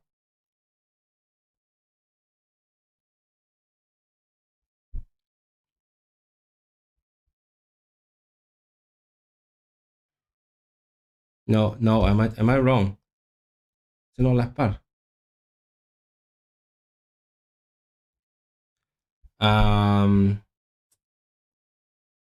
How would I express that? I don't know. I'm like finding creative ways of expressing things I don't have expressed. That's kind of how language learning works when you suck at the language. Halar. Oh, I was gonna put less here for now. I don't remember the conjugation. It's less. Yeah, it's less. Would you say? Let's. How many? Ver. Okay. Every ver. Nedri ver. So ver, and then ver plural would be varir. Okay. Mouth reading. Markir. Heyrnarlausir nota varalestur. Whoa, that's very good. Oh, thank you very much. Oh wait, so do people prefer? Do you know if people prefer like heyrnarlaus or dover? Because in in at least the two deaf cultures that I'm familiar with in the English speaking world and in Hong Kong, they prefer deaf. But I know it could be different in other cultures. So I didn't want to be too sure. Markir sumir. So let's do sumir heyrnarlausir notar tala och nota varalestur. So lestur would be reading, right? Nota varalestur. What case is varalestur or lestur? Lestur. Karkinslapnað. Okay. Lestur. Okay, that's Tholvat. Cool.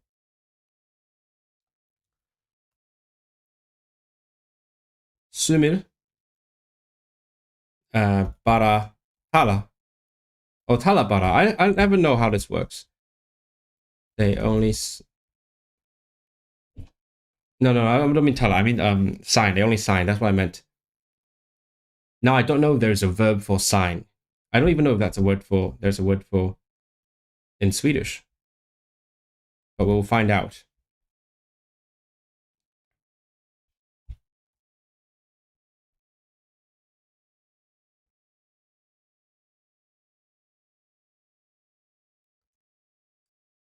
Teikna, maybe teikna. Maybe. Because tekna does mean to sign, as in use sign language. Einfalda teikningu, listrænt verk. Han teiknar myndir. Oh, that's drawing. What about this one? No, that's also drawing. Mida. Nope. Oh my god. What am I doing? Taukentala. Taukentala, really? Would that be a verb?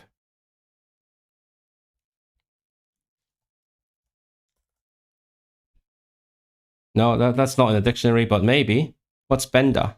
What about this one?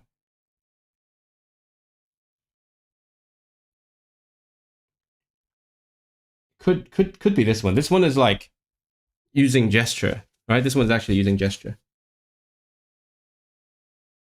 I would say okay, sumir bara nota táknmál. That's much easier. Don't overthink it. Nota bara táknmál.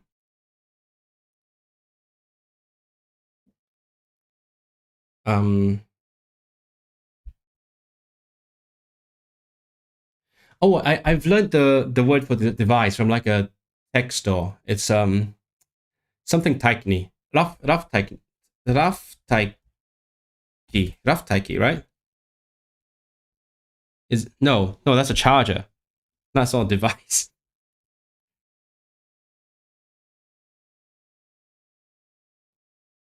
It's Taiki. Oh, just Taiki. Is it just Taiki?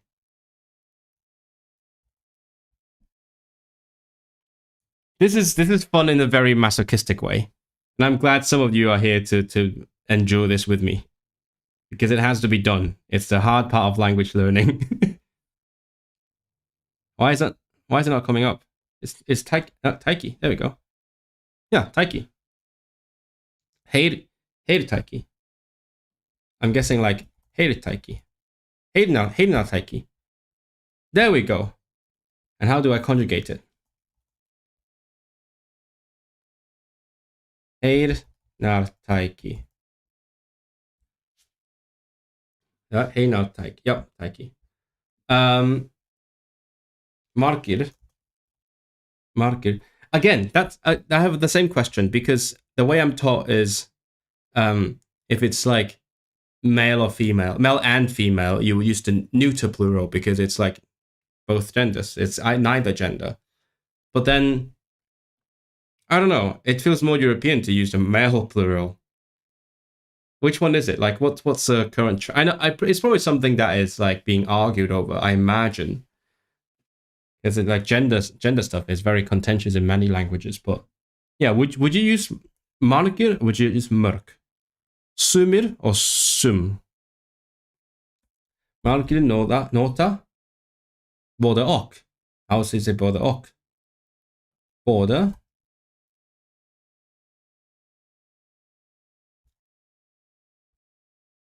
Bæði. Just bæði? Can I just say bæði?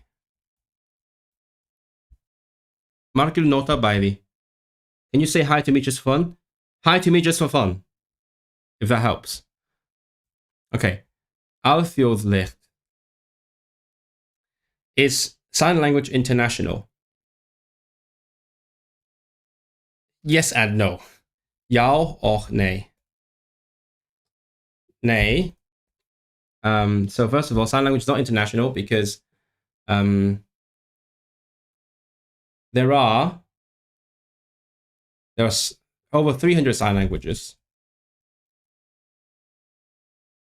Það eru meira en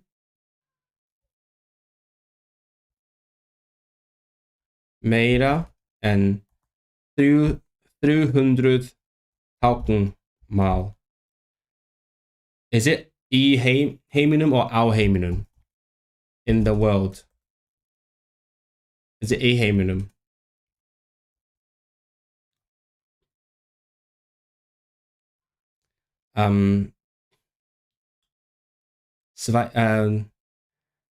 Every it's hverju.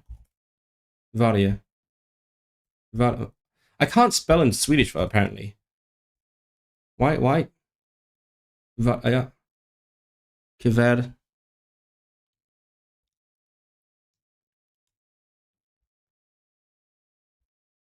Hvert hérad. Okay. So hvert land. I guess. Hvert land hefur or á hefur eða svæði hefur sitt hefur eitt eða fleira. I can't conjugate mark Fleira. Táknmál.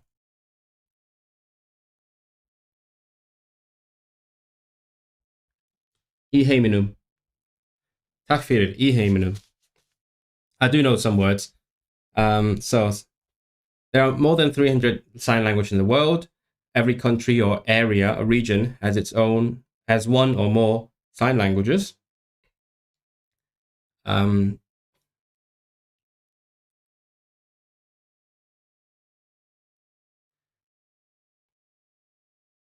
There's also like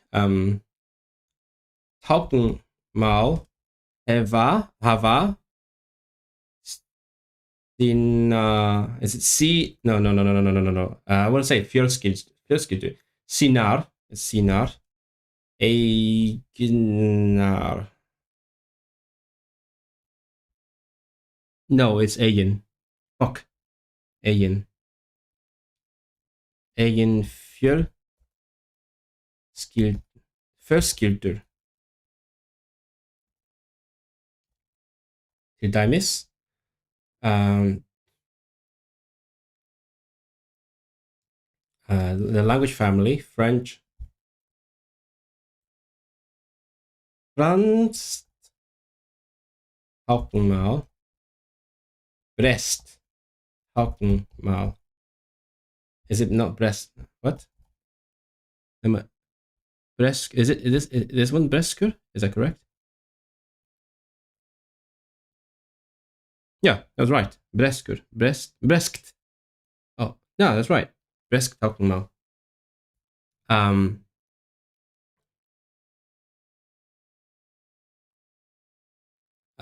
They don't understand each other. So the languages though, skilla. I don't know how to say it. Each other. I'm learning right now. Varandra.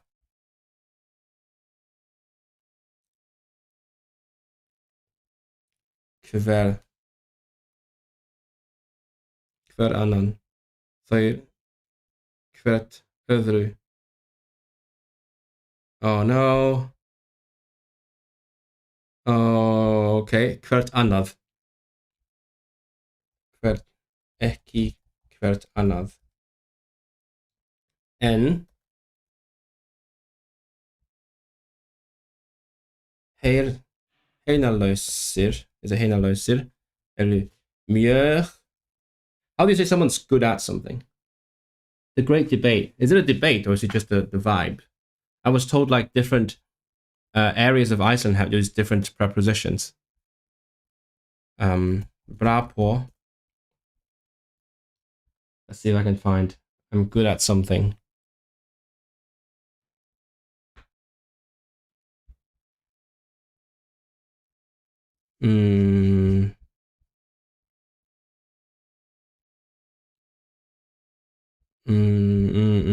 Oh, there we go. Góður. Vera góður í something. Frönsku, okay. Eru mjög góðir í. They find a way to communicate. Okay, see. Is fina vega. Is it vega? Vegur. Oh fuck, no. Is vegi. I don't know how to say communicate. No. I'm confusing. I'm combining languages. Communicera. Is it not spelled this way? Yeah, it's spelled this way. Is it not spelled this way? Okay. It's not in the dictionary. Fine. They find a way to understand each other. Skilla. Is it skilla? Just checking. No. Skilja. Okay, I was wrong. So skilja.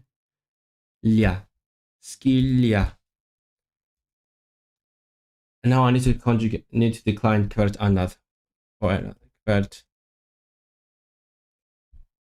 hver, hvern. Okay, hvern.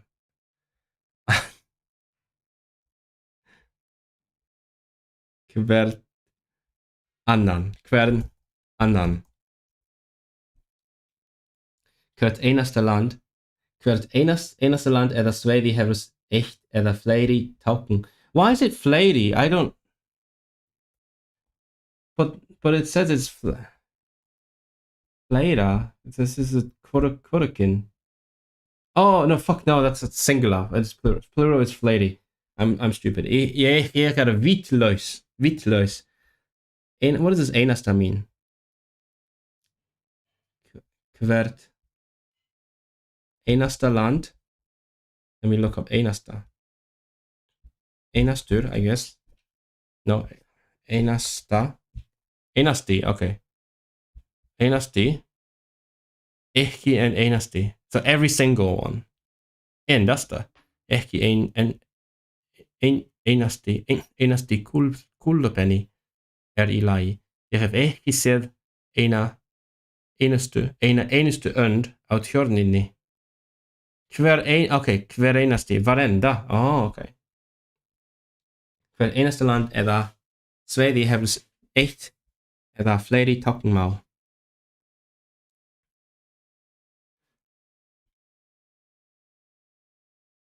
So I can talk about international sign. What quotation marks does Icelandic use? I never know how to type quotation marks in other languages. It's really hard. I'm guessing it's the Swedish one or the German.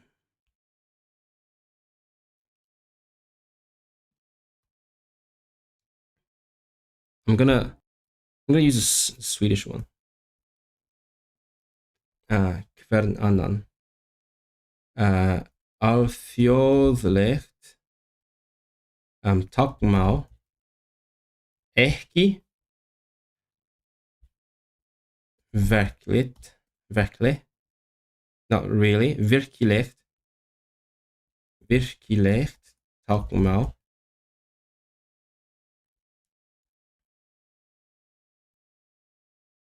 and utan. What's utan? Not this, but that. It's not a real language, but rather. No.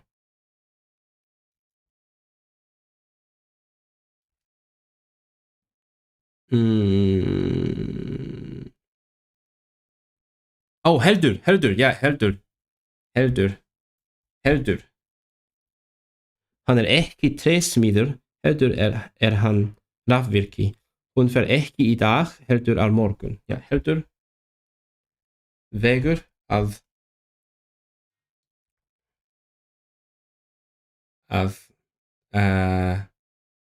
I don't have a word for communicate. That's frustrating. They rarely use them and they occur when I see them. They used to subscribe likes. Really? Okay, I'll just take them away. Is there a word for communicate? Because Google Translate is saying eiga samskipti. Would that? Or get a message across? They use a way to get a message across. They use a elector í alþjóðlegum skamskiptum. Skamskipti landanna eiga sér langa sögu. Eiga samskipti. Oh, ha kontakt. To have contact. Eiga skamskipti. This one. Umgås med henne. Oh yeah, that means communicate. Han hade ytterst lite kontakt med sina skolkamrater. Han átti lítil samskipti with skólafélaga sína. Yeah, let's do it. Eiga samskipti. Let's do this one. Okay, what up? Oh, these are examples. Daimi. till dæmis. So, okay. Oh, I'm gonna love giving this example because our class has been very obsessed with the word miga, which is a vulgar word in Icelandic to mean to piss. So I'm gonna use an example that where I can say the word miga. Are you trying to say that an international sign language does not exist? Yes, that's what I'm saying.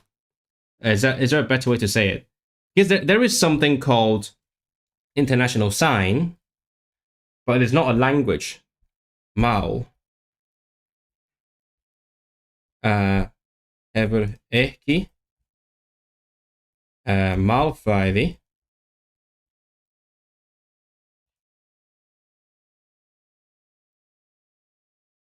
No, I would say engin, enga. So there's something called international sign, but it's not really a language because it doesn't have a grammar. It's just like people trying to get the point across. Til dæmis.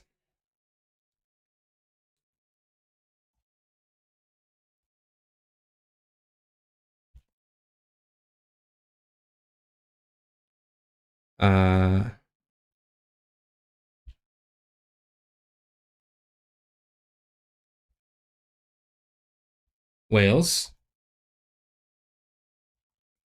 No, that's a second example. The first example is London.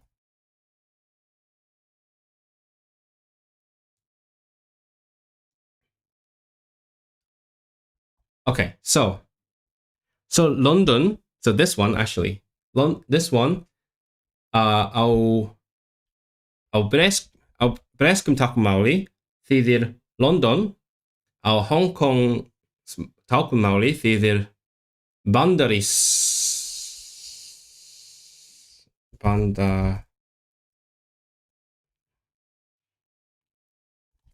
that's no, liskar.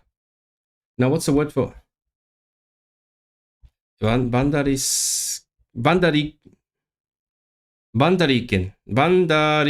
So Bandariken.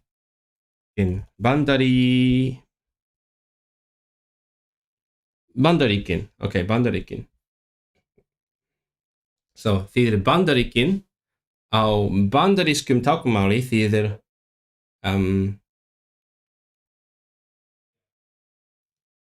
what's crazy? I feel like I know it.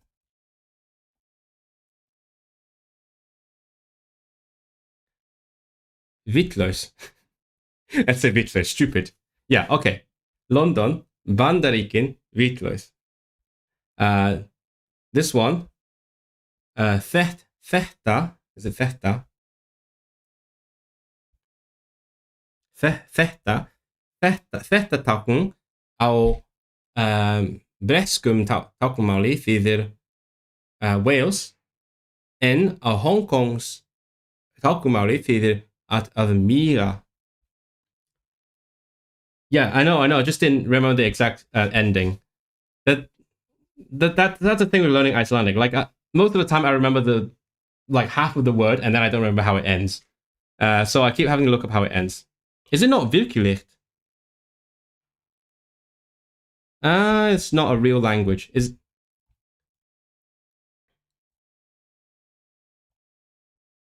raunverulecht? Is it raunverulecht? I haven't ever seen this word before.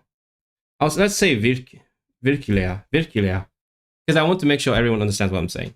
Okay, this is done.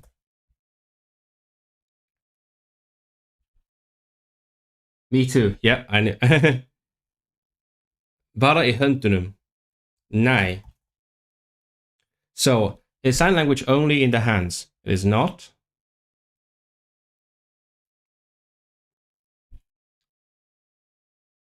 How do you say body language?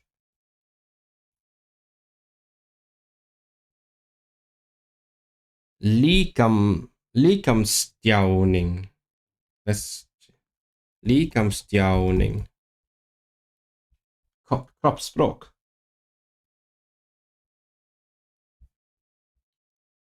Líkamstjáning. What's tjáning? Raunverulegt. Should I could say raunveru. I'll put this word here for now, and then I'll think if I want to use it. Because again, even if I know the right word for something, if people don't understand me, that's a problem. I am a very bad speaker of Icelandic, speaking to other very bad speakers of Icelandic. So need to use some basic things. Tjáning. Oh, okay. Líkams.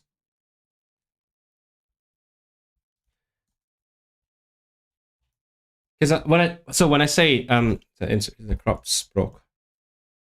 When I say líkamstjáning, if people don't know what I'm saying, I can like demonstrate what kind of body language I'm saying. I don't know what the Icelandic word for face is. Face. Say andlit.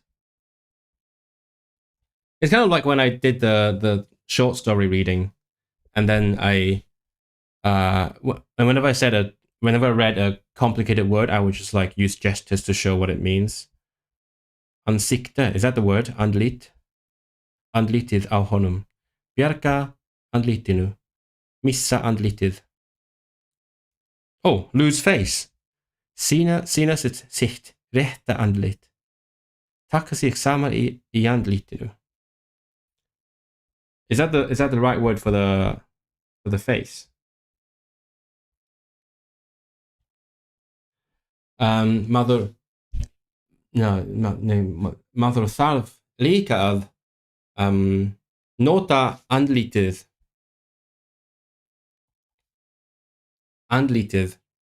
So one must also use your face. So hljóðfræði. So what's the shape? The form. Can I say form?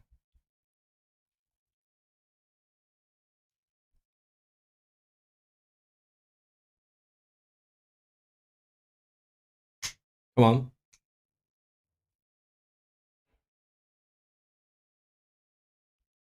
Form. Can I say form? Falleg form, fína formur. Lýsamaðurinn leikur sér með mismunandi form og liti. Form. I'll say the shape of the hands. So form. Formin. Formið. Hönd. Nanna, I think. Hönd. Fuck, it's handanna. Handanna. Position staður. Position. I think it's staður.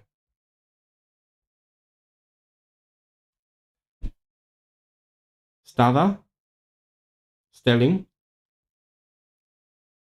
Hún sefur alltaf í sömu stellingunni. Yeah, let's say stelling.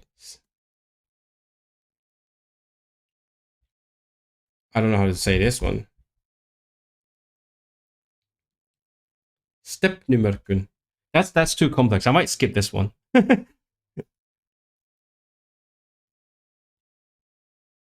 Rey. Thing. Andlit. Líkamstjáning. Or I can say direction. How to say direction? Richtning. That might be easier.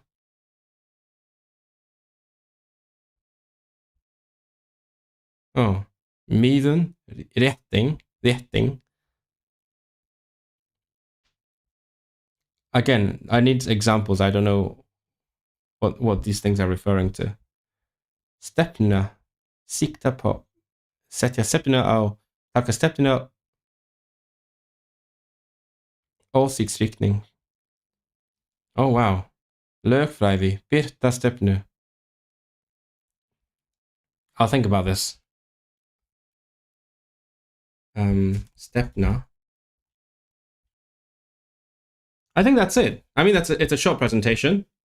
Let's see how many of you are bored out of your mind. most of you, as expected. Let's go back. Let's see who is still here. I don't know who's still here. I mean, at least we did something interesting, I think. So Stada. I'll put Stada there.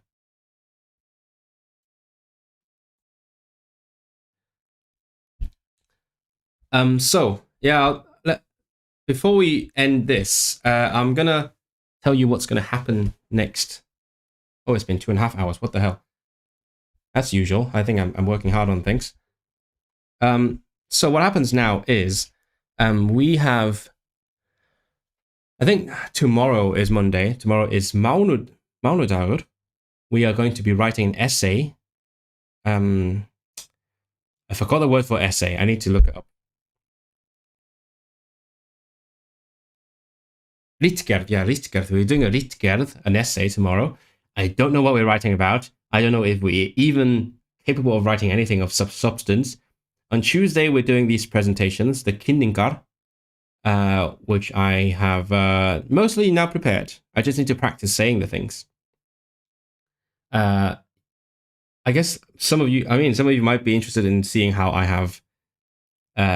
Some of you might have been interested to see how I do this, like look up words and compare contexts and look for examples and things. But yeah, Gida has been extremely helpful. Gidag has been extremely helpful to help me like sort out the different synonyms, because sometimes what happens is there's like 3-4 different words for the same thing, or for translations of the same word, and the dictionary doesn't have examples for how to use it. So what I usually do would be to go to like something like Glosby to look for examples and see how they're actually used. But the thing is, with a small language like Icelandic, I just can't rely on anything except a real person. So thank you very much. Takk fyrir að hjálpa mér. Það var mikið hjálpsamt. Well, helpful. Mjög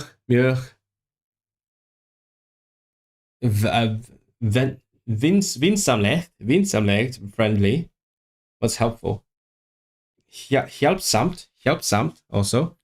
And then on Wednesday we have like a lokapróf, which is ending exam. So I imagine it might mostly be grammar. I can't say that I have learned the conjugations and declensions very well, but I think I have a basic grasp of it to not fail like a grammar test. Your accent is very good. It's crazy that you've been here for such a short time. Oh, yeah, I actually didn't pronounce a lot of stuff on this. You know what? I want to show off a little bit. I want to show off my pronunciation. So I'm gonna read through the stuff that I've written, even though there's not much of it, purely for that, for the sake of that. I can smell the dinner now, so I think it's gonna happen soon. So, hvað táknmál ekki? Öll dæmi eru á breskum táknmáli. Er táknmál bara að herma eftir hlutum, stundum. Myndtákn sem herma eftir hlutum, skjaldbaka, bók, kanína, bjór. Sýna það sem gerist,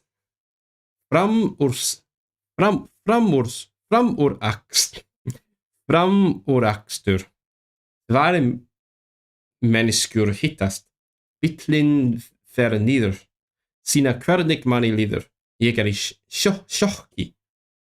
En flestar setningar hafa málfræði. Abstrakt, hugmyndir, samfélag, menning. Yeah, that's kind of. Táknmál hefur sína eigin málfræði. Hann borgar henni. Ég borða brauðið. Táknmál þarf ekki orð. Ég glaður. Ég fer í skólan. Etc. I'm not going to read the whole thing, but yeah, I just wanted to show off a little bit. I can't do much in Icelandic, but I can pronounce it pretty well. Framburður. Framburðurinn minn góður. Ég vona að framburðurinn minn góður. Ég æfa mikið að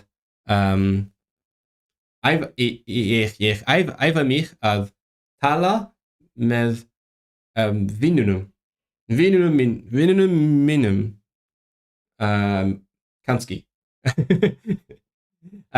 So, and then I think that's pretty much the end of the course. So Wednesday is, let me check. Wednesday is the, yeah, actually, I'm not sure. I think the course ends on Thursday. So we have like a graduation or some shit on Thursday. And then like on Friday, I might have some time. I might go to the art museum like I wanted to. And then I'm leaving on Sunday in exactly a week's time. So it's been crazy. I know my pre-departure video just went up like last week, but time flies and it's already last week. But don't worry, I've got a bunch of things coming up. I've filmed a lot. I still have some things I have to film. There is a big video essay that is coming out. I need to film that one. I probably will be filming the like intro and outro in Reykjavík and then the rest of it either in VO or like back home, which I think is fair enough. That one has a lot of bits that are actually just interviews with people, so we'll see how that goes. Yeah, I think that's it. It's been a pleasure spending time together again. It's been a while, especially those of you who came to the channel from the last video. I'm very glad you're here with us. And I hope you're looking forward to the rest of this, the Viking era. That was quick. How many classes do you have every week? I mean, Monday to Friday, 9 to like 1. So it's like half a day every day. And then like the rest of the time we kind of hang out around town or go home and study. That's it. But yeah, as I was saying this, I know it's not Viking. I know Viking is not like everyone. It's a profession, but you know, for the clicks, it's a Viking era. So it's probably going to last for 1 or 2 more months while the stuff gradually comes out. But I hope you will be with us. The Cultural Museum is very nice. You can pay for one and go to the others. Really? Wait, what? What is it? Is it the National Museum? The Culture House? I don't know which one it is. I don't have a lot of time, but I will try to look that up. Thank you for the recommendation. Mæli með. Takk fyrir að þú mælur með safninu. I'm gonna assume it's a þágufall. And I'll go have dinner now.